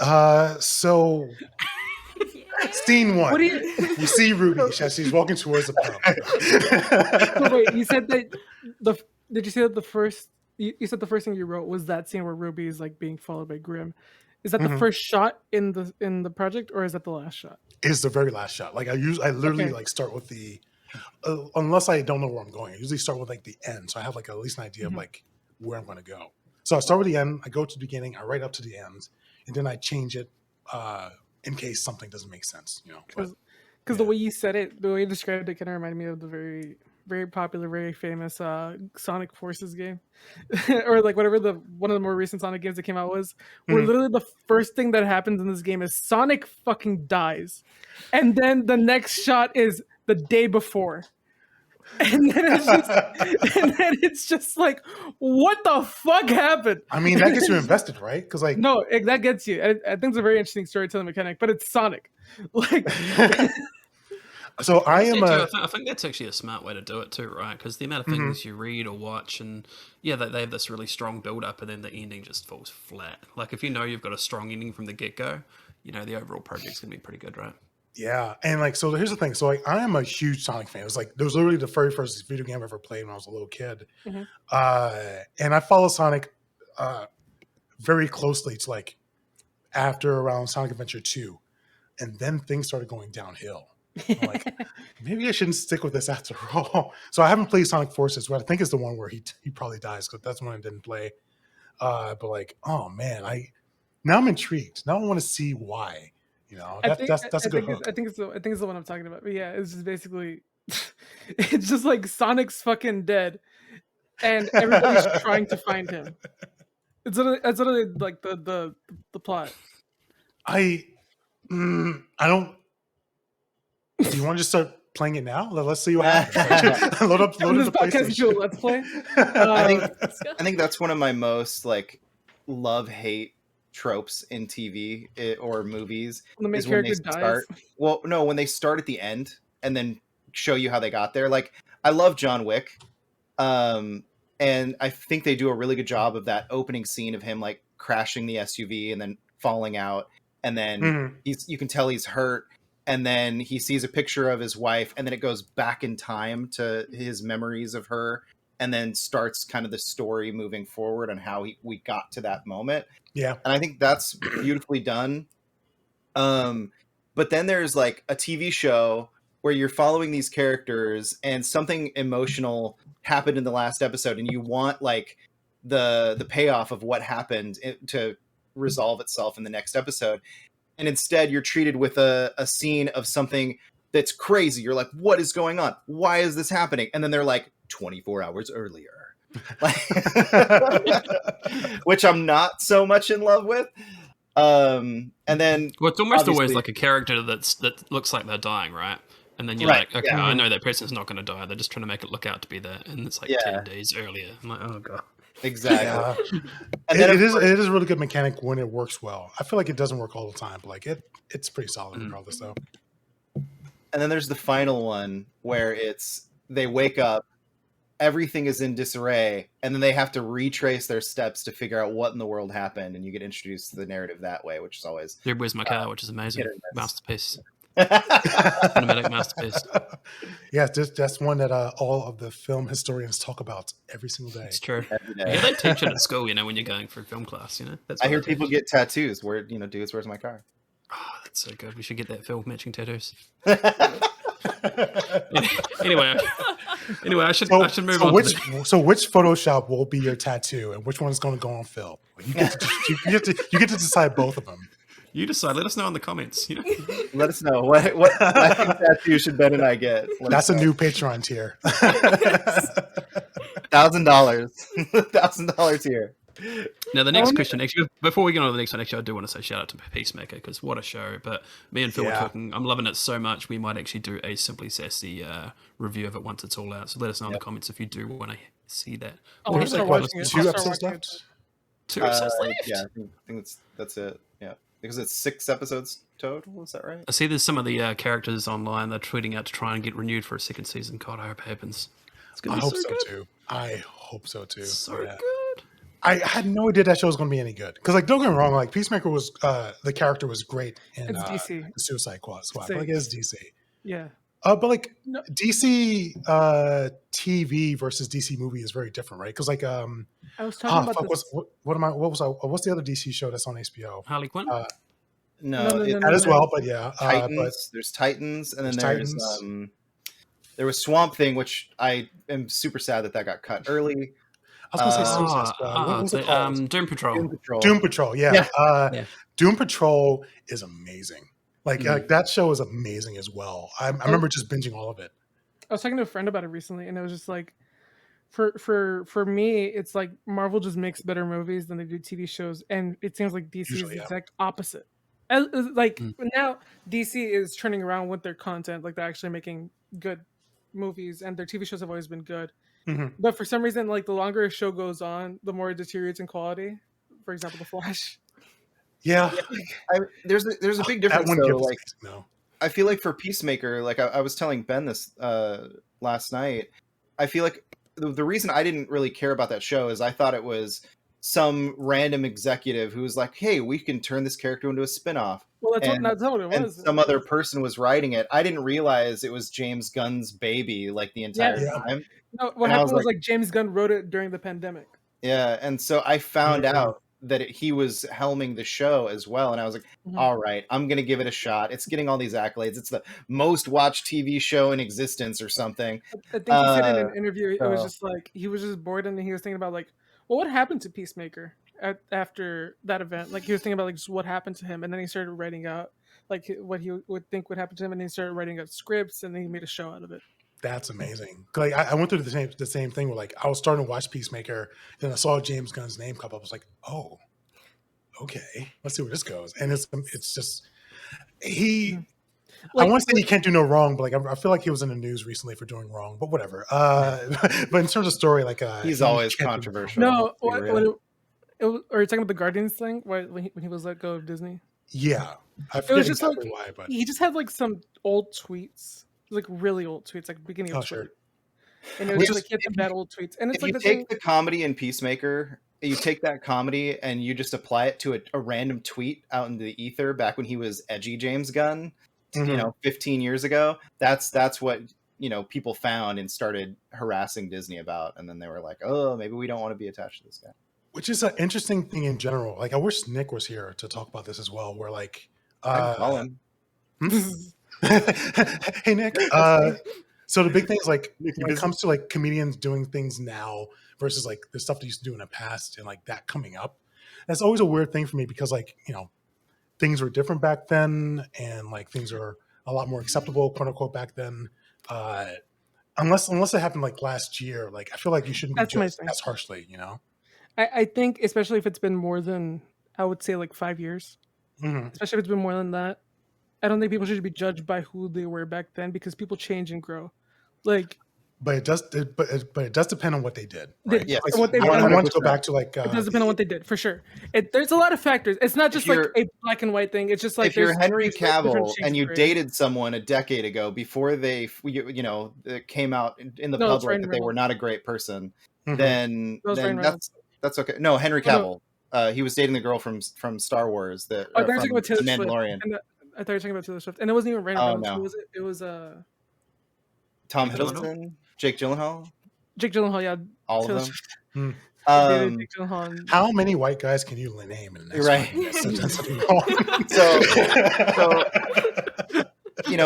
just because Henry Cavill dated her, the girl from Mandalorian like 10 years ago, the woman that he got a bunch of flack for that apparently. It's like, well, I mean, that was 10 years ago. You don't know, they were completely different people back then.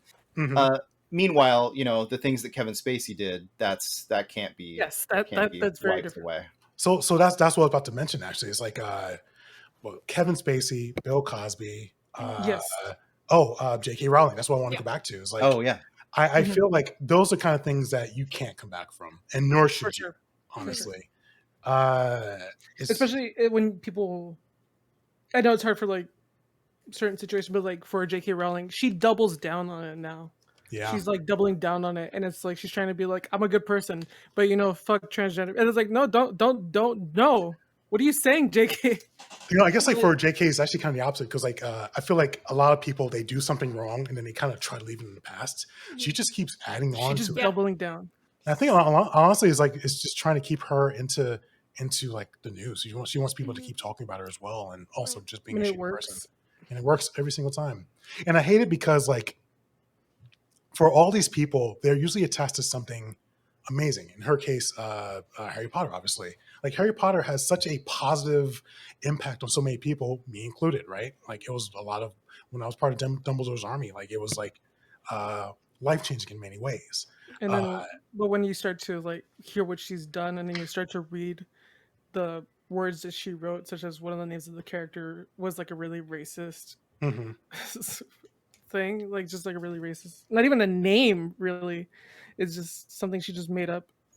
And it's just so shitty that like someone of a large magnitude, even all JK aside, can just ruin something they're a part of, and Yeah. that's not fair to the fans. I do respect the fans that like it is really tough to separate Art from artists the from their artist. work. Yeah, exactly.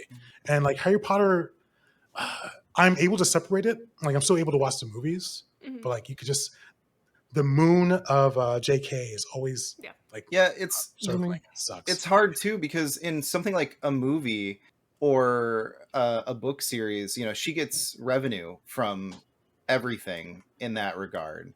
So you unless buy a ticket to Universal Studios, she gets part of that ticket. Like, it's crazy. Like, they yeah, don't have to go to like Harry Potter Land.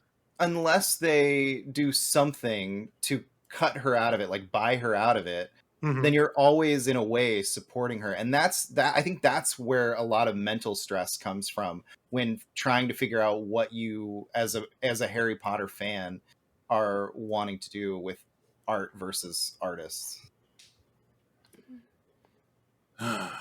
It's a hard one. It's the tough stuff, tough subject for sure. Yeah. I know, like recently, also for you just mentioned him a second ago, Kevin Spacey. I was looking through, I think it was HBO, and I saw Horrible Bosses come up. I was like, oh wait, he's one of the leads. I'm not gonna watch it, but I really did want to watch Horrible Bosses. Like that, I hate having content being taken away from me by shitty people. And I want that to stop. I did the same thing, but I was like, they're trying to kill him in this movie, so I feel like it's alright. That's a fair point. Yeah, that was me and Baby Driver. Baby Driver. Oh, I hurt so much. That happened around that whole debacle, and I ended up it's the only Edgar Wright movie that I never saw in theaters. Oh, that sucks. Besides the most recent one, because I'm pandemic and I don't feel comfortable going to a theater right now. But yeah, so at the time that was the only Edgar Wright movie I hadn't seen in theaters, and it just wrecked me that I couldn't go see it because I didn't feel like it was I don't know. For me, it's Short Circuit, and it's just like people are like, "What Short Circuit?" Ben Kingsley does brownface in Short Circuit, and it's just when you don't know it as a little kid, you love the movie, and it's like your favorite movie in the world. And then when you know the hard truth that that's not an Indian man, it's a guy in brownface, and you see it, and you're just like, "Oh, this is hard to watch." That's why I'm actually kind of afraid of going back to just old movies in general, because like I haven't watched a lot of stuff because I'm like, oh, is this bad now? Should I watch it? We'll see. It was a different time, and people were a lot more accepting of stuff back then. Well, at least publicly accepting stuff back then. And I'm happy like there's a change. Like I feel like movies now, if I watch them in 20 years, I probably would be still okay with them. Yeah, probably depending. But oh god, it's just heartbreaking. The one thing I just can't watch anymore because it's just the worst thing ever is the moon landing because it just doesn't pass the Bechdel test, and it's just so frustrating. Like, do you know what the Bechdel test is? Oh yeah.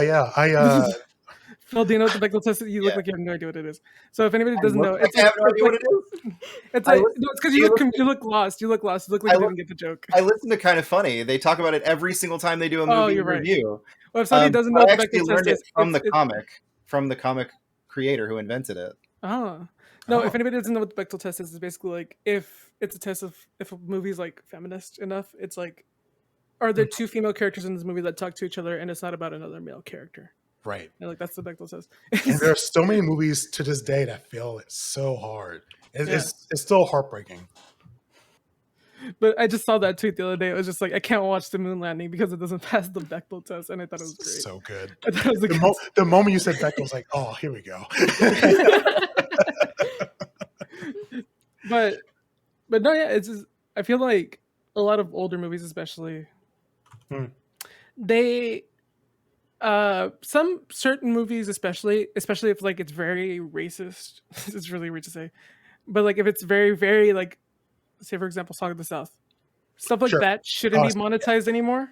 But I feel like it should still be available publicly, just for historical reasons of being like, this is how bad things were, and we're trying to move away from this essentially. Which, it's an interesting conversation because, like, I mean, a lot of people would want to destroy it, right? And rightfully so. I mean, same thing when it comes to like statues of Confederate soldiers, right? Like, there is a historical context to it. But like, I would understand not wanting to have those in a public setting. You know, I think statues are different because statues are glorifying. That's true. That is true. That's not history. History is in a library with books, or in a museum. When you have a statue of somebody, you're glorifying them. So it's like when I see Confederate statues, I'm like, that's they fair. That's a good lost. point. They lost, and they're very racist, shitty people. Like, why do we Yeah. have these statues of them? Yeah, but isn't racist media also in a sense glorifying something? At the end of the day, it's a hard truth to face, and I saw a bunch of videos about this, and I can't dictate it as well as these people that explained it to me did. Sure. But it's like all media in its inception is racist. For example, why do you think Mickey Mouse has like black skin and white gloves? It was like a caricature. And it's just like it's not just him, it's many different characters. Like if you see a character with like black skin and white gloves, it's at its inception, maybe not now, like especially like the Animaniacs or something like that. They're not racist now, but like at their inception they were. But they were based on something that was. Yeah. Which is like, I don't like those guys that would do cabaret shows in blackface with like the big red lips and the white gloves. That's what they're recreating. And it's just like there's a whole conversation that could be had about this. I'm Mexican, but I still can't have this conversation still, but like, or maybe like, I don't know. It's weird. Wait, why can't you have a conversation? Well, no, it's not. No, it's because sometimes it doesn't really happen to me, but I see some people like talk about like racism, and then somebody will be like, stay out of black people's business. But then, oh, I see. Yeah, it is a tough line to walk, right? Yeah. But like that conversation still needs to happen, or no one's going to grow from it, right? No, yeah. It's And I'm Mexican, it's dicey, and I get it. I'm Mexican, and I have seen movies. I don't know why. I was trying to like find this old video for something because something came into my head, and I saw this old movie, and they said wetback in it, and I was just like, oh, that stinks. Yeah. And it's just, and I don't know. It's just like racism, even like I don't know, racism, homophobia, ableism in old movies stings. But I still think like we can't really eliminate it because there is a historical element towards it, which is why I'm like it'd be weird to see certain movies on Disney Plus or I think HBO that's Max or whatever. why I'm like very much a person that likes to archive that sort of thing. Like those movies should continue to exist. They shouldn't be edited or like taken out of existence because they're a historical reference of what we shouldn't do anymore. You know? Yeah, I was going to say like it should be moving forward. Like I was going to say it should be like those kind of films should be like in the Library of Congress. It should. I was going to say, right? I have this conversation all the time, and I think, for example, Song of the South, it'd be weird to see on Disney Plus, but I feel like it makes sense to see like in the Smithsonian website of like the African American Museum or whatever, or like or just something like that, like some place where it's accessible for historical reasons. Yeah, Like, I totally agree. But like even then, like because really, at the end of the day, everything is like inherently racist, and we can't really escape any of it, and it just sucks. But it's a reality we kind of have to face and move. Yeah, you can't pretend like it hasn't happened. You know what I mean? Just sometimes when they edit those videos as well, it's like it almost feels like they're covering it up as well. You know what I mean? Like, oh no, that didn't happen. No, it's okay. No, it's like, no, it's not. If you go to Disney World, if you go to like a Disney park, what's like the number one song you hear in Disney World? It's Zippity Doo Dah. But you cannot find like the origin of this movie of the song on Disney Plus. Like Disney World loves Zippity Doo Dah, but they treat it like it's a Disney World original song. Interesting. I never thought of it. It's crazy. Like it's because they want people to forget Song of the South exists. Like they want people to think Splash Mountain is a Disney World original, right, with the original characters. But everybody knows it's not a Disney Parks original thing. Like I didn't know what Song of the South was when I went to Disney World, when I went to Magic Kingdom, until my band director told me like, oh, this was from a very racist movie.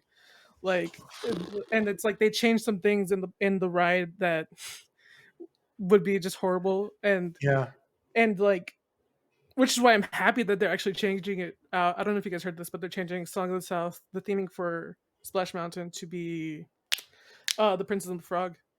Oh, cool! I didn't hear about. Yeah, I didn't hear about which that is why I'm really excited about that because like that's actually kind of a relevant movie, and it's like I think the music's better too, but like that's besides the point. But like it just seems fitting that a ride that has roots in a movie that had slaves in it Hmm. is being taken over by theming that had a movie that created a black princess, like that elevated black people to a point. And Yeah, I think no, that's I kind of how totally agree. I think that's kind of how we have to treat media. It's just like we can't forget where we started, and as we move on, we need to elevate those that were lowered in the past. No, I 100% agree, and I feel like that is kind of a really cool initiative that they're doing. In the same vein, of, like the statues, right? Like uh, taking them down and replacing them with something positive makes sense because Mhm. it's in a more public context where people will look at it and think of it'll be glorified in some way. It should be glorified for the right reasons, right?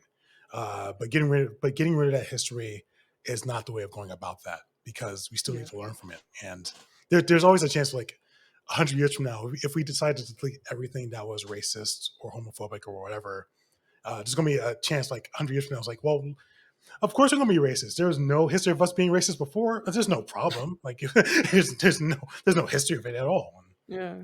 Yeah, It's also just like one of those inherent truths that like as long as there's always gonna be good, there's always gonna be evil, yeah. and it's like there's always gonna be racist people in this world, unfortunately. Yeah, So it's basic storytelling, right? Like, there's always going to be some sort of antagonistic force, and for America, it's usually racism. Well, and it's so interesting too because it plays in so much. Like if you think about every single conflict in movies or TV shows, it's always something against something. Like even I've been watching rewatching Supernatural recently, Hmm. and there's like the humans, the demons, the angels, and they're like these archetypal things. Like they're not working to try and get along. They hate each other, and they all hate each other for different reasons. Hmm. And when you think about it, it's like, I mean, why? Why do they hate each other? Why can't they get along? Why, like, sure, they don't share the same ideologies, but they all want to live in the same place.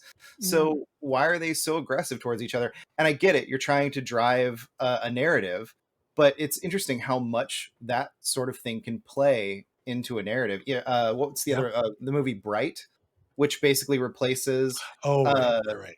yeah, it replaces, like racial negativity towards orcs. Hmm. And it's interesting how much it's utilized in different ways, whether it's fantasy, sci-fi, you know, a race of aliens, a race of something. There's always something like that drives a narrative, and it's interesting. And there's a constant conversation around. So Fiona Nova, mhm, she posted sometime last year about how there's always some sort of negative force when it comes to LGBTQ stories, right? yeah, Like it's usually like a story about their trials and tribulations. There's a story about like the things I have to go through to like be gay, and there's really and it sucks to constantly want to see something LGBTQ and have like a negative connotation to it, like having them fight. Like why can't gay people be happy in media? It's why can't still there just be a story where a gay person is just happens to be gay, like the protagonist just happens to be? exactly, yeah. Yeah. And like for a long time, I was also the same for like black content as well, And I feel like these days that is changing slowly but surely, but like it's still a big thing. I remember like one of my first screenplays, My Comedian Girlfriend. Uh, it involves uh, a gay couple where they both. Well, I try to make them as happy as possible, but like in the end, I realized this also still had like stories of a bit of oppression from one of the other characters uh, because of like them being gay, and I realized, oh wow, I became a part of it without even noticing it, and it sucks. It sucks. You have to writers have to just be more aware of that thing while they're doing stuff. Yeah. But yeah, Speaking of the Bechdel test, Supernatural does not pass the Bechdel test, like at all. Thank you. For the Wi- entire series. for the entire series. Oh, jeez. Women That's not are surprising, often used sadly. as disposable objects. There's a lot of toxic masculinity in that show. Mhm. Like, I feel like Johnny Bravo passes the Bechdel test at some point because there's a lot of female characters in Maybe. that show, not just Johnny, but like I feel like there's a lot of female characters in that show. So Which I is feel like weird. there's is probably very at great. some point Johnny Bravo passes the Bechdel test. I mean, yes, there are definitely episodes where Supernatural passes the Bechdel test, but Okay. oftentimes those characters end up coming back and dying just to serve a purpose of death, and it's just very sad. Yeah. It's interesting to go back, talking about going back and watching media. It's so much of it back in 2007. Like I didn't even notice a lot of this stuff watching it.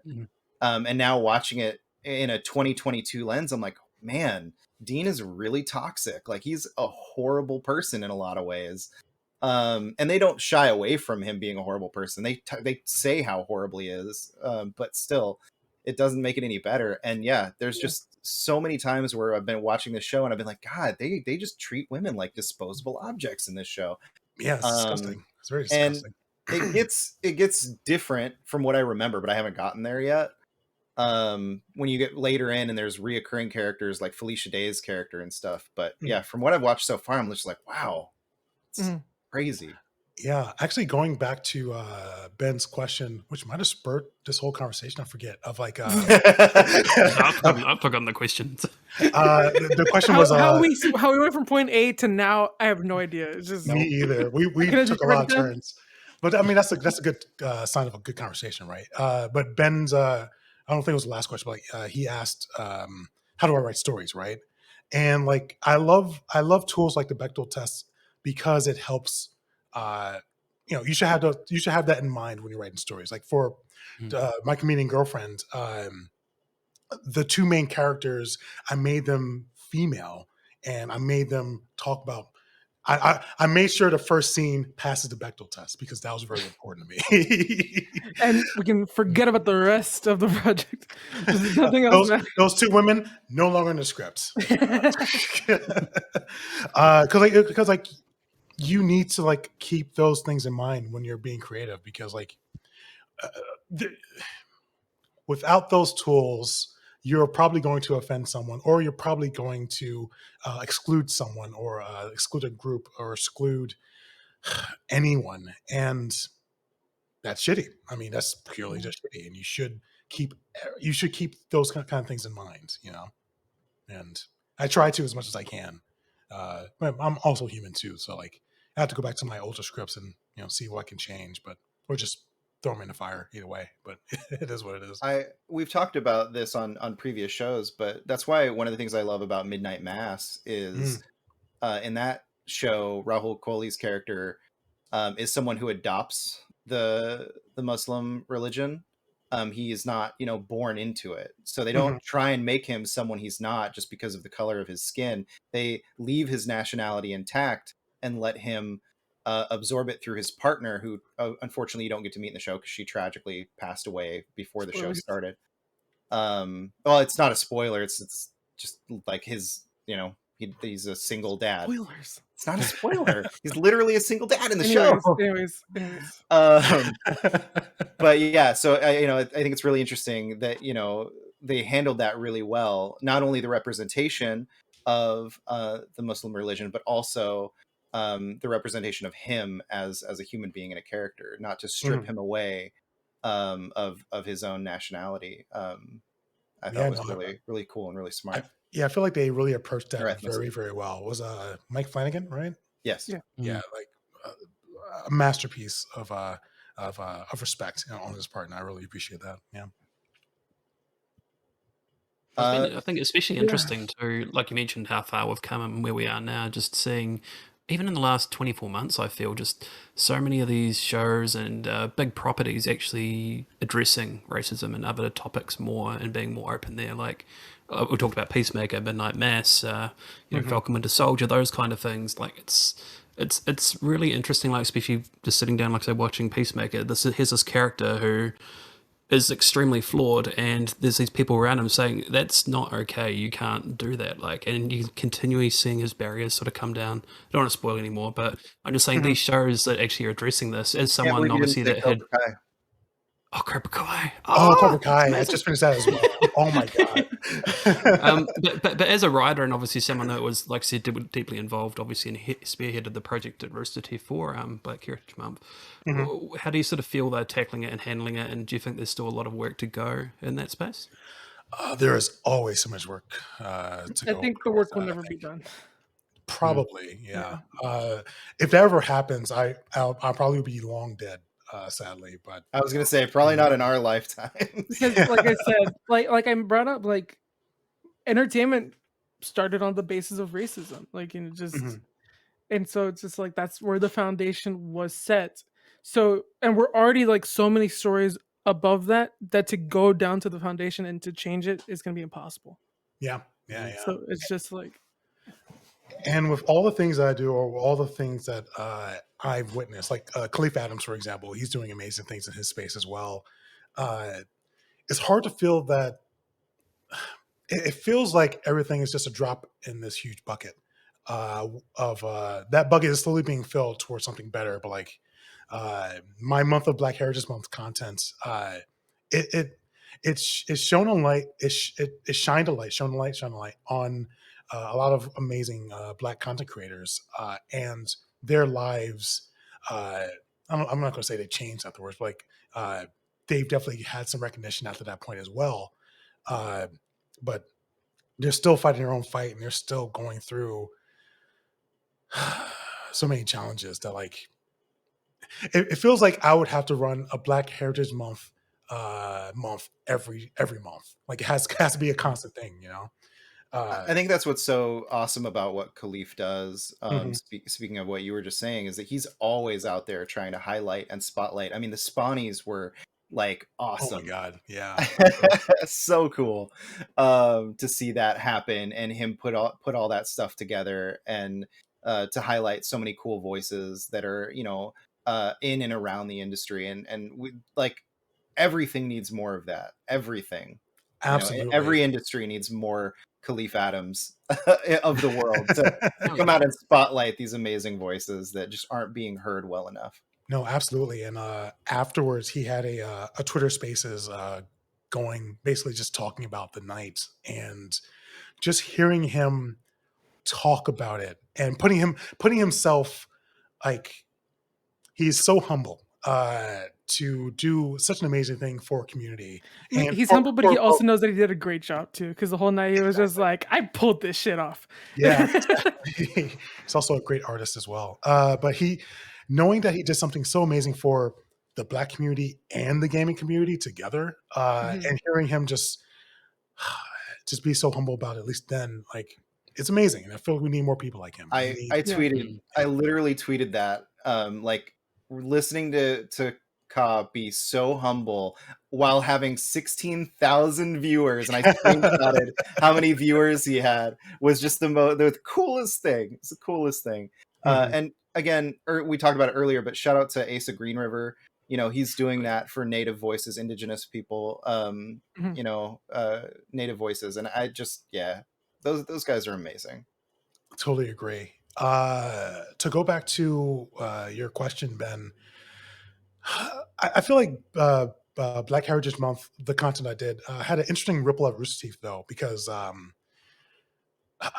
feel like the default is like we should have Black content all the time, but it's there's always a problem of like trying to connect Black creators to Rooster Teeth. There's always so many barriers. So like even though it sucks, I do understand like change is not going to happen overnight for Rooster Teeth or Mhm. for any company, right? However, because I did so much work, because I made it not just a stream, because I made it a whole month, I got messages from the other BRGs of like, okay, you knocked it out of the park. How can we do that for our group? Like Mhm. Caden Jensen with the LGBTQ group. God, I wish I saw it that month, but like Black Heritage Month, Hispanic Heritage Week content was Yeah. a bit bigger because of getting some inspiration from the stuff I did. Sometimes you just need someone to push the boulder a bit further, and then hopefully, I feel like my work helped other groups grow a bit more as well, and that's pretty impactful. I think. Yeah, We can always go definitely did. further. We can always go further. We can it's fun. always do better, Mhm. but we have to just start. We have to just keep doing. You have to keep creating. I guess that's But kind of my other sort of question is for people actually listening at the moment. What's something that Mm. you would like to tell them? How can they actually help? What can they actually do to actually spread it? I think. Oh, that's a big question. Oh boy. Asking all the big ones, Yeah. Let me minimize shirtless Greg. you had him open the whole time. Well, no, Slightly like not the whole contrasting. time. I also had a photo of you and Mr. Bucky as well. I was gonna say, like, did you have shirtless Greg on while we were talking about Song of the South and Confederate statues? Speaking of Greg, Ben, you should ask your question once we're past this. Yeah, the Greg question. This It's an incredibly important question. What would be a pregnant pause if I wasn't talking right now? But what's Then hopefully an now answer onto from, the serious answer from our now beautiful. from Ben's question. Yeah. I feel that first and foremost, just be an ally, right? If you are not in the community that is going through some shit, namely if you're white, I suppose, because that's like the main one, be supportive of the people in your life who might be in those communities, well, whether it is the Black community, LGBT, Hispanic, Asian, everything under the sun. Be there for them. Be a good ally. Support them. And some ways you can support them is, I'm going to speak towards creators. I think that might be a big one for me personally, is that if you see someone doing something good for the community in their spaces, like Ka, for example, or even if you have like a friend who is a person of color streamer, share their work. Don't just look at their work and say, "Oh, that's cool," and then walk away. Because now more than ever, we need to be the ones who support each other, right? And in this case, I feel that if we don't do that, then what's the point, right? What's the point of having a Black Heritage Month stream? What's the point of having a Pride Month if we don't have pride in the people that we support, right? So yeah, honestly, just support people as much as you can, in any way you can, whether it is like sharing their content or sharing an interesting piece of stuff that they've done in the past, or if they're raising money for charity, support that charity. Or there's so many ways, and yeah, I can't think of any better way of doing that, honestly, than that. No, like that's a great answer. Thank you. I think, like you sort of really touched on at the start, it's that continued support, right? Obviously, great to celebrate this month, but to keep that support going, like you mentioned. And You know what's funny? Is that by accident, this podcast is being recorded and will probably be uploaded during Black History Month. Okay. I don't know if that was intentional by either you or Phil, but like that's just a great coincidence if it is. No, it wasn't actually, because coincidence. like on Twitter I said like, man, it's been a while since I've been on a podcast or something along those lines. Yep. And like Phil slipped in my DMs. I'm like, yeah, all right. So it just perfectly happened, I think it's interesting because like, it's right after New Year's, right? Like that's like New Year's resolutions, and one of my resolutions is to be out there more and to do more content. And it just New Year's resolutions. New Year's happens the month right before Black Heritage Month. So like, just Speaking of being on more content, let's talk about a form of entertainment that's you're doing that's not based in racism. That was a weird one, but let's go with it. You're starting a new podcast / YouTube channel, right? Hey James, do you have any non-racist content? Let me think. pretty sure that's one of those. Actually, That's one of those iTunes lists, isn't it? Non-racist podcasts. God, I hope that'd be really funny. I think that'd be so hilarious if this is like not racist podcast, and everybody's like, "Well, where's the list of the racist ones so I can avoid those?" So You're yeah, starting a podcast slash YouTube channel, right? Is it? yes, Or- I am. Thank you for bringing it up. So right now, I am working on a channel based on creation. So my Twitter is James Davis Makes. My Twitch is James Davis Makes. My YouTube is James Davis Makes. That's because I take pride in the things that I make, and a lot of it is because I also like helping other people make amazing content. So that's kind of like what I think my purpose in life is right now. So my YouTube channel is going to be based on me providing tools and tips and everything under the sun to help fellow writers and fellow people who want to write get started. Right. I go back to a story when I was RTX Guardian. I was running the line for Griffin Ramsey, who I love to death, one of my favorite Mhm. people in the world. I was online and um, I was online. I was running the line rather, and someone came up at the front of the line while they're waiting for Griffin, and we were having a conversation, and they said like they were a writer. They said like they want to be a writer or aspiring writer, and I asked them like, okay, cool. What kind of stuff do you make? And their answer was nothing. I'm afraid to make something. You know, I mean, I basically asked them why, and uh, they just didn't. It didn't have. They felt like they didn't have what it took to actually write a story, and they were so afraid. Like they were even willing to like open up Word or anything and just like write something.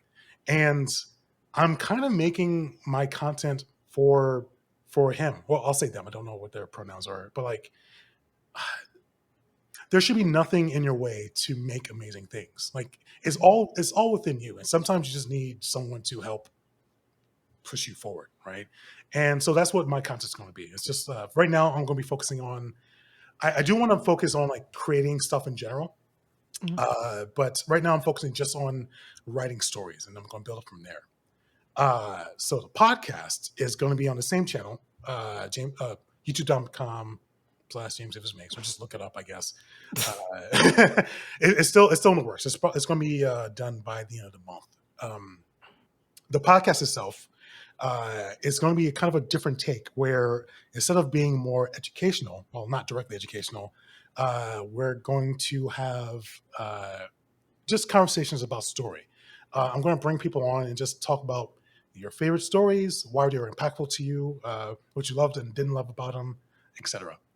Just so like, even though it isn't directly educational, you are seeing the people that you love talk about why they love certain stories, right? Like for example, I would love to have Greg Miller on for his work for writing the Joker series with Gary Whitta, who also I love. I'm going to Mhm. try to reach out to LeVar Burton. Uh, I have big plans for that Do you know podcast. Mika, or did she leave before you got there? I slept before I got there, so I never actually got to meet her in person. Which one of these days I will, but hasn't Yeah, happened yet. But it will. Yeah. just But curious. yeah, so like, but in the end, like, my whole channel is going to be around creating amazing things, and I want to help you do that. So that's what it is, and should be what day is it now? Today is the 5th. Yep. Yes. I'm thinking about 3 weeks or so. So we'll say March 1st. I will start uploading episodes to the channel, and I'll let you all know when it happens. So I'll give you all a Nice. link. And yeah. Yes. That sounds awesome. Awesome. Yeah. Yeah, thank you. It's like the stories that made us, you know? Pretty much. Yeah. Yeah. That's Because I pretty great. always think about that of like, we talked about Sonic the Hedgehog originally, right? Like that was the very first video game, and it was so impactful to me. It's funny because Sonic the Hedgehog 1 doesn't really have a story. It's But just a guy. It's just like it's just Sonic just running. It's just a Sonic is running. guy. Just a guy. Just a guy. I'm just a cook. But it still was so impactful to me, right? It kind of changed my life, and that's so true for so many stories out there. I want to hear what those stories are and how they affected you, right? So that's going to happen. Well, That's that's awesome. cool. Yeah. And you already have experience with another YouTube channel being the KFBF YouTube channel as well in the past. Yeah. I've actually, so this is not my first YouTube channel. So my first one was a lot of people know me as 16 Bits of Awesome, where I used to do, if you ever watched Last Week Tonight with John Oliver. Mhm. It was basically that, but for gaming news. And I stopped doing it because I felt like the channel didn't really have much of a focus, which is why I'm starting this Yeah. one. Like, I'm actually focusing on a certain group. Like back then, it was just more random videos of that. Mhm. Got me notoriety. Don't get me wrong, but like, for what, right? So I want Yeah, to that's really serve something else. yeah. It's like, and then you start being pigeonholed into a certain thing, and you're like, well, you want to do this other thing, hmm and then but your audience is like, no, we want this thing, and it's just like, Yeah, I It's don't not have what- any clue what getting pigeonholed into something is. Snake, is that you? Snake, that's literally all. Snake. It's all I'm known for. You can hear me on the kind of funny, Metal Gear Solid streams. No, that's Anytime not you've done true. anything. You're also known for that Rahu Photoshop as well. That's true. That's true. Yeah. Two things. The two things. The two things. No, the reason I brought that up is because I have a girlfriend who she has a YouTube channel. It's like a pretty like it's like monetized. Like she's a fan, she has an audience, fan base, and stuff like that. Mhm. And if she tries to do something, she tries to make a video that's not exactly what lines up with what that channel originally was. Like she covers lost media, so it's like a lot of Disney, a lot of PBS Kids, a lot of stuff like that. But That's cool. if she tries to differentiate from that, she loses a lot of viewers. And It's tough. It's really yeah. tough because like usually when someone gives you a subscribe, when someone subscribes to you, that's a weird way of saying that sentence. They Subscription, saw you yeah. for a particular thing, right? Yeah. And if you don't give them that thing again and again and again, they'll tune out. It's the same problem with like YouTube and Twitch as well, right? Where a lot of times you would make a YouTube channel based on something, right? But then if you go to Twitch or if you go to YouTube, YouTube Live, for example, you start streaming video games. If those video games are just so random and not connected to your content, people might unsubscribe because like it's not what they expect, right? But Yeah. people still complain, oh, I don't have much of a viewership. It's like, well, maybe because you're not giving them what they want. I do kind of hate that like it's not as flexible as it should be, but Yeah. I mean, it is what the audience But then wants. at the same time, it's like the creator feels limited in their creativity because they're not allowed to create what they want sometimes. Like for example, Markiplier gets more views on his gameplay videos that cost like very little to make, and then he puts big budget productions like with Rooster Teeth and all these other companies, and it's just like 100,000 views, and it's just Yeah. like Yeah. That was a problem for me originally too. Because like my first video that went viral was when I interviewed Monty Ohm for Red versus Blue season 10, and then for Ruby season 1 at the year afterwards, and that was great, and a lot of people loved it. But then I started doing more of my Last Week Tonight type stuff, and the subs went down, because they weren't really here for me or for the for game you, news or whatever. they're They there were for really Monty. kind of, yeah. Oh, they were more for Rooster Teeth, I think, at that point. Yeah. But it is what it is. But I feel like in the same vein, though, like if you're looking to do something different, there's always a thought of like you should have everything on one channel, right?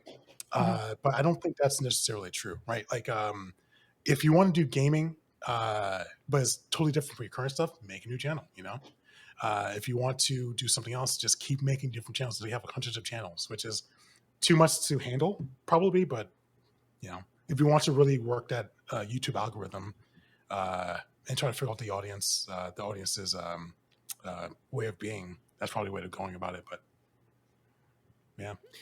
So what do you plan to, like, aside from the storytelling thing, from your experience with YouTube channels in the past? Yeah. What are some things that you learned that you're going to implement into this new channel, as well as you would recommend to others? So in general, the YouTube algorithm is such a beast to the point of like you probably shouldn't try to focus on it too much if you're just starting a channel, right? But the things to keep in mind with that is that like you shouldn't think of it as as the YouTube algorithm. You should think of it as how the audience, what the audience wants, and how they react to the things that you give them, right? A big thing is that right now the big YouTube meta is that YouTube cares about click-through rate, the amount of the amount of times people click on a thumbnail to see your video, or I guess it's called audience retention, but basically how long they're willing to look at your content and look and stay on YouTube. As long as you make content that serves those two avenues, you'll probably be fine, right? Aside from that, try not to try to do whatever you want to do. I have a phrase that was given to me by another screenwriter, C. Robert Cargill, who wrote Doctor Strange and Sinister and a bunch of other stuff. Fuck yeah. His phrase is that you write your first screenplay, and then you take that screenplay, you bury it in the backyard, then you write your first screenplay. I apply this here of like, make your first videos, which are probably going to be shitty, probably not going to be great at all, and then just hide those videos and then start again and learn and start making stuff based on what you learn from that stuff. And that's really all you really can do right now, is just keep learning and trying to get better and better and better. I'm not sure if that really answers your question, but I did ramble, so that's kind of nice. Oh, yeah, it is kind of like interesting jump off points from there into. Yeah. Let's go into some community questions. Let's start to wrap things up a little bit. Community. Oh yeah, how long have we been going actually? 2:20. 2.5 hours. Yeah. Wow. I think that might be a good sign. That means this is going well. I like it. Let's get going with some community questions. All right. Anybody want to go first? Anybody have any? I'll go first. Okay. All right. This comes from Bray at Bray Calhoun. I apologize if I mispronounced your name. Mhm. And they I used to ask, say Bry. Oh, Bry. Oh, sorry. They ask, where was your biggest turning point in your career or life in general, and what really kicked everything off? That's a really good question. It should be noted that she is also a broadcast intern at Rooster Teeth. Yeah, I just clicked on her profile, saw that. That's awesome. I think Bry's they them as well. I'm not sure. Well, on her Twitter it says she her. Okay, cool. So I usually think about like, this is something I think about a lot actually, like the points in my life where I would have been a totally different person, right? Like I bring it up a lot because it's a big point in my life. When I was 5 years old, I played Sonic the Hedgehog, and then that's when I realized I wanted to. I didn't have like the best childhood, so whenever I played Sonic the Hedgehog. At that time, when I first got my Sega Genesis, it was a good outlet to kind of like escape that world, right? And back then, I realized I wanted to provide that for other people. I wanted to provide a good escape for other people. So that's why back then I wanted to become a video game developer. Which back then I thought it was just like sending a letter to Nintendo and they'll make it a game for you. It's not how it works, sadly. So that was one of my changing moments. Then for many years, I was learning video game design, development. Then I went to college for computer science. Then I made my first game and I realized, fuck, I don't want to do this anymore. Because like making games is really tough, right? And it's kind of soul crushing to some degree, for me at least. So then I decided to go into film and TV. That was another one of my big things. Like if I never hit that, that means my whole life would be different. And there's like many moments of that, like just throughout my life. I think one of the biggest ones is 2013, 2012. I forget exactly what year it was when Hurricane Sandy, I'm born and raised from New York City, but Hurricane Sandy hit New York around then while I was living there.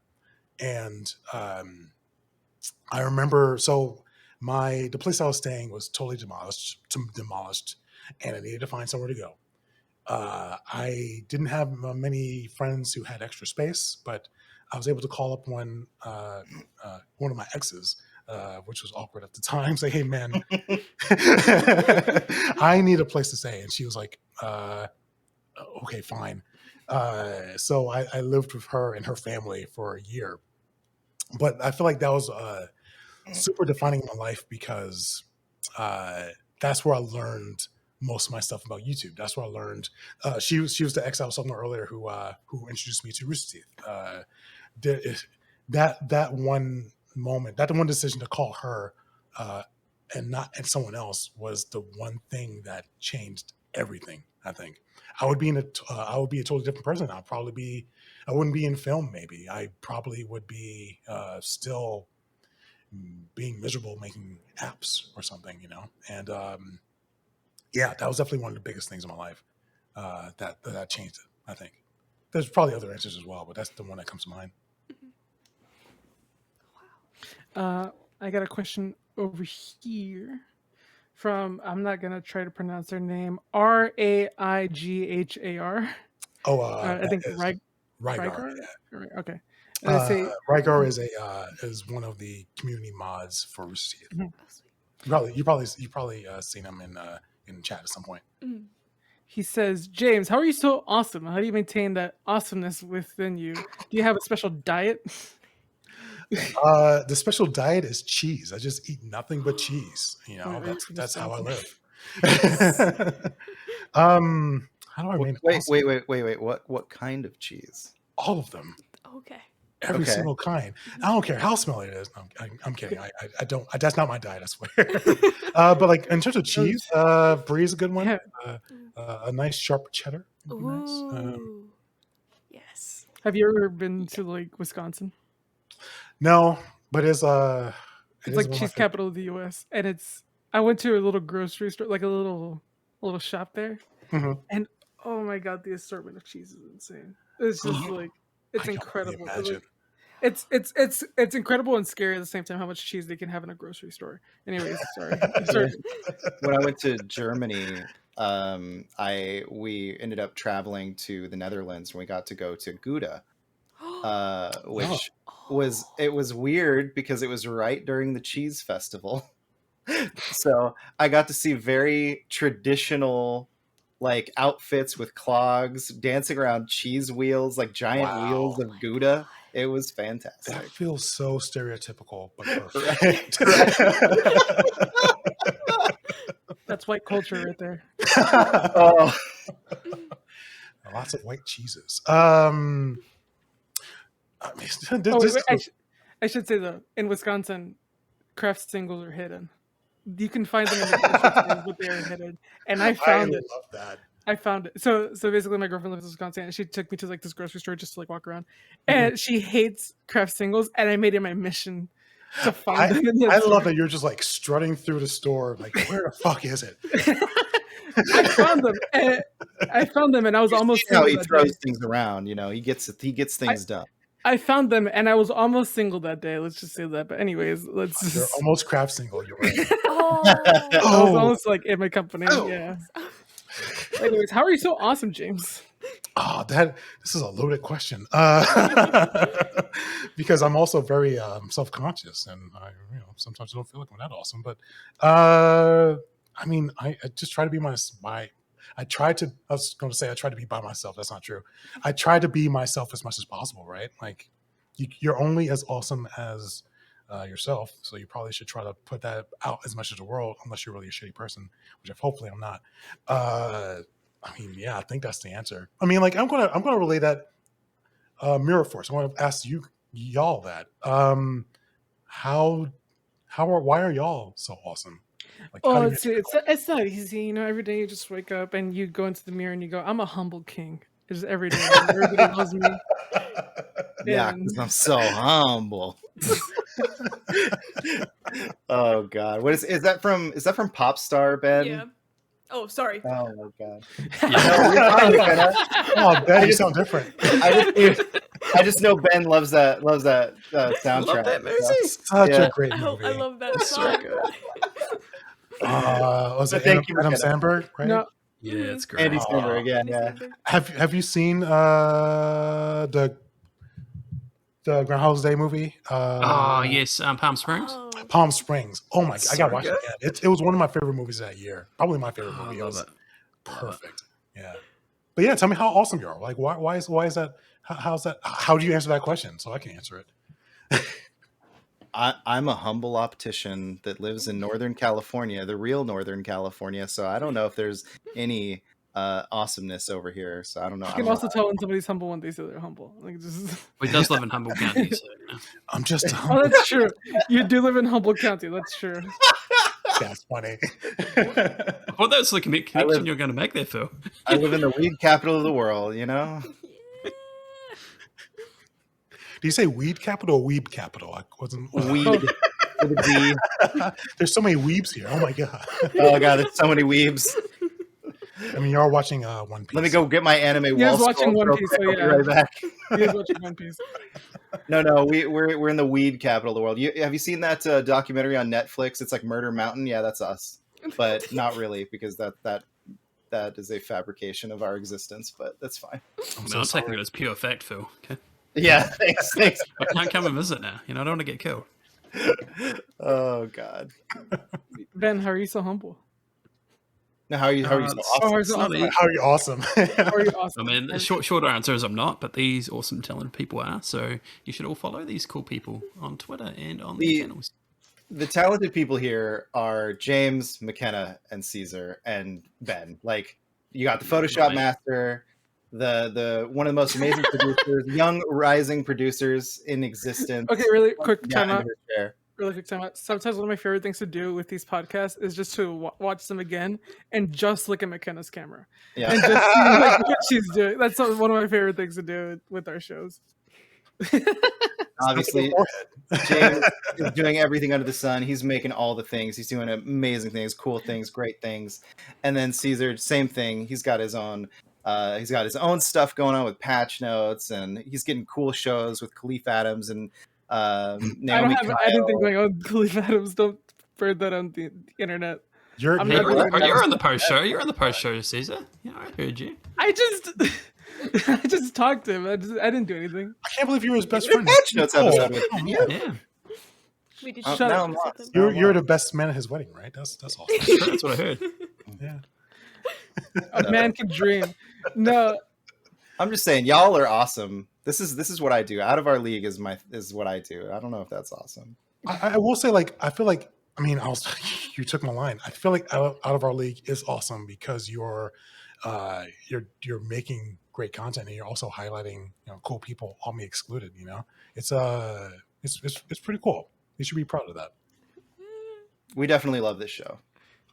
I will say, like I said earlier, to me, some of the fun episodes are the people that I don't know beforehand. And this is like, I didn't know who you were, and now knowing who you are, this is one of the most fun episodes I've had for sure. Because you are an amazing person. I mean, it's not. It hasn't gone on for 2.5 hours for no reason. Yeah, we really just hated that James guy, but we just were so enamored. He just wouldn't leave. He just wouldn't leave. No, I think the problem is just like, it's so easy to compliment to other people. Yeah. And then when you get to yourself and people start complimenting you, like, look at it. McKenna, you are one of the best people I know. You're so funny and kind. That happens to everybody So internally. incredibly cool. That happens Stop to it. her. Just like, No. that happens to everybody but True. on the inside, and you just don't know what to do with it. Mhm. And it's just like, it's just so. Rising star, McKenna. Yeah. She's going to be amazing in the industry. Although McKenna's literally lowering right now. She's a rising star. Yeah. She Yeah, just I has guess a it is- drive and passion for the business that I think is going to take her very far. I guess it is really tough too, because like going back to Ka after the Spawnies, like when he was talking about it, I went up in the spaces. I told him to shut up for a second and let me compliment you. Like every single time people complimented him, he was like, I think Ka is also a special thing too, because he was kind of owning it and the hard work that he put into it too at earlier in the night too. oh yeah, But he wasn't like bragging about it either. And that's the other thing too. You can't really be like, I'm this amazing person without sounding like a dickhead. Like, you know what I mean? Like, and so it's just like, I don't like it's, and also it takes a certain level of confidence Mhm. to talk about yourself in such a way that most people don't have. And I feel like that's even more real. There is a very strong reason why during Black Heritage Month, you don't see my face at all except for the end stream, because I was not confident in that. Hell, like when I was talking to Tim about being a part of it. He actually offers like, you know what, to talk about BHM, you should come on Gamescast. Oh, not Gamescast. On Kind of Funny Games Daily and like talk about it. I was like, don't look at me. Now I regret it because I would have loved to be on that podcast. I would love to be on air content, but I would rather highlight the other amazing people in my life before myself. So yeah, period. Sometimes lifting other people up lifts you up. Yeah. It's it's just like how you treat others, and essentially. I don't know where I'm going with this. But yeah, no, but you are an amazing person. You're so talented, so charismatic, so charming, so awesome, and you are I'd just blush, an but I'm amazing guy. black. So Huh? I'd blush, but I'm black. I'm turning burgundy, I guess. Yeah. Sorry. I'm so sorry. No, it's Okay, fine. Ben and I are colorblind anyway, so we wouldn't be able to tell either way. Like Phil has no idea how purple he really is right now. Exactly. I have no clue. But yeah, just to appreciate remind that. us, where can people find you again, James? So you can find me anywhere under the name James Davis Makes. I am mostly on Twitter saying a lot of stupid shit. Twitter.com/James Davis Makes. Twitch.com/James Davis Make. YouTube.com. Look for James Davis Makes. Wherever you find me, say hi because I love you and I want to get married someday. Again, I'll be on the YouTube. I will be starting James- the show. Yeah. And the podcast as well. So, Oh wait! I forgot to ask. Did somebody have Hoodie's question? Yeah, I Ben do. does. I do. Yes, Ben actually has two questions. Really left. quickly. He has Well, two questions left. maybe we can ask the second question in the post show if you're down for that, James. yeah, sure. But you want to ask the Hoodie question, Ben? Yes, so the Penal Marbles on Twitter asks, how are you, James? That's I'm cool. The question. You cool? Yeah. Now, what I like to do with this question is usually when I start the show, I usually ask, how you doing? What's going on? How's your day? But then when I get to this question, I'm like, no, really. We asked you how you were earlier in the day. I want to know, Like, how are you doing? how are you? Like, let it all out. Let This us is know. your free therapy session. You're I You got any am, rants? You got any feelings? You got any happy stories? I mean, just overall, I'm exhausted because of all the moving. After moving to Los Angeles, I'm starting to get settled here. I haven't really seen many of my friends here yet. Like, I still have to catch up with Elise Williams because like she's one of the first people I talked to when I got here. Mhm. I just want to talk to everyone and hug everyone and kiss everyone, but it hasn't happened yet. masks on though. Masks on. Yeah, mask kisses, of course. But a big thing is that like the pandemic and working from home has always been a bit tough. Honestly, Mhm. is one of the reasons why I stopped writing for a long time. Is because like hell, I was starting to write a script based on a post-apocalyptic world, based on like a medical pandemic, and then the actual one happened. I was like, maybe I won't write it, and then I didn't write anything because I was depressed for a long, long time after that. But I feel slowly that for in surely. my soul. Yeah, I finished basically concepting a card game, and I was getting ready to start pitching it. And this card game is for 4 to 16 players. Mhm. And the idea Oh, boy. of trying to pitch a card game that brings 16 players together was like, cool. I'm gonna set this on the back burner. Mhm. Hey, And sell it to Rooster Teeth. Maybe they'll buy it. And plus, I'm sure like maybe there's a way to like make an online component of it, like not like make an app or anything. But like if Well, it's the possible thing- to do it on like Discord, then It's very similar to several other games as well. So it's just like yeah, so this is another that's an interesting story. Just really fast. Take your time. It's a game that I started working on back in 2017. This is before a game called Among Us came out, and obviously nobody knew what Among Us was back in 2018, so that doesn't really matter. But during the pandemic, the height of it in 2020, obviously Among Us became a very big thing. Mhm. Well, my card game happens to be a hidden identity game. It's very different. It's not at all the same, like lore wise or gameplay wise as Among Us. but it's still a hidden identity game. And now it feels like I'm following on the back of that too, which is weird. Well, I don't know, because like there's still like werewolves has been a thing for years. Yeah. Right? Like I feel like it's more of like a game type than like a game itself, like Like a a genre, battle right? royale for Yeah, battle royale. I'm not Epic. I'm not Fortnite just stealing ideas. I think it'll be fine. You should release it. But- You should bring it out to the You world. should fine tune it and then release it. You know what I mean? It's like little policy touches. I mean, I've been working on it for 3 years, so I'm pretty sure it's doing all right. Well, But just another 2 years, you know, just start looking up. But yeah, anything else? You doing good? Yeah, but overall, like, but now I'm feeling a lot better. Like, I feel like Yeah. I'm ready to start making content again. Like, when I was working at Rooster Teeth, it gave me a weird energy that I haven't had otherwise post pandemic. Oh, sorry, during quarantine, they were still in a pandemic, where I was surrounded by amazing people who made amazing things, and I had like direct access to like a bunch of people at Rooster Teeth. I had a habit of like, because we have Slack, I had a habit of just like DMing people like, hey, you're cool. Let's talk for a bit. Maybe I should have been a bit more not that. But like, if you have an opportunity, you have to take it, right? And like after that, I've just felt energy to do more things now. So I'm slowly getting back there, and you know, I'm excited to do cool things. Yeah. That's awesome. No, thank you. I And- appreciate it. And thank you everybody for watching. We do have a Patreon post we're going to do after this, and be sure to check that out. Follow us on our social medias. Follow McKenna at PotterPants212, Ben at Please Be Excited. Phil, Oh, real quick, got a new show coming out. Check it out. Twitch.tv/Please Be Excited. Unusual. Got some cool co-hosts coming on. We're going to talk about these strange and crazy news from around the globe. Ooh. follow Phil at Philip J. Woodward. 2 L's. That's fine. They'll find it. You know.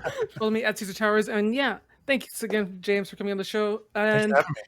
you are officially out of our league. Yeah, Thank you. officially out of our league. Snake. Snake.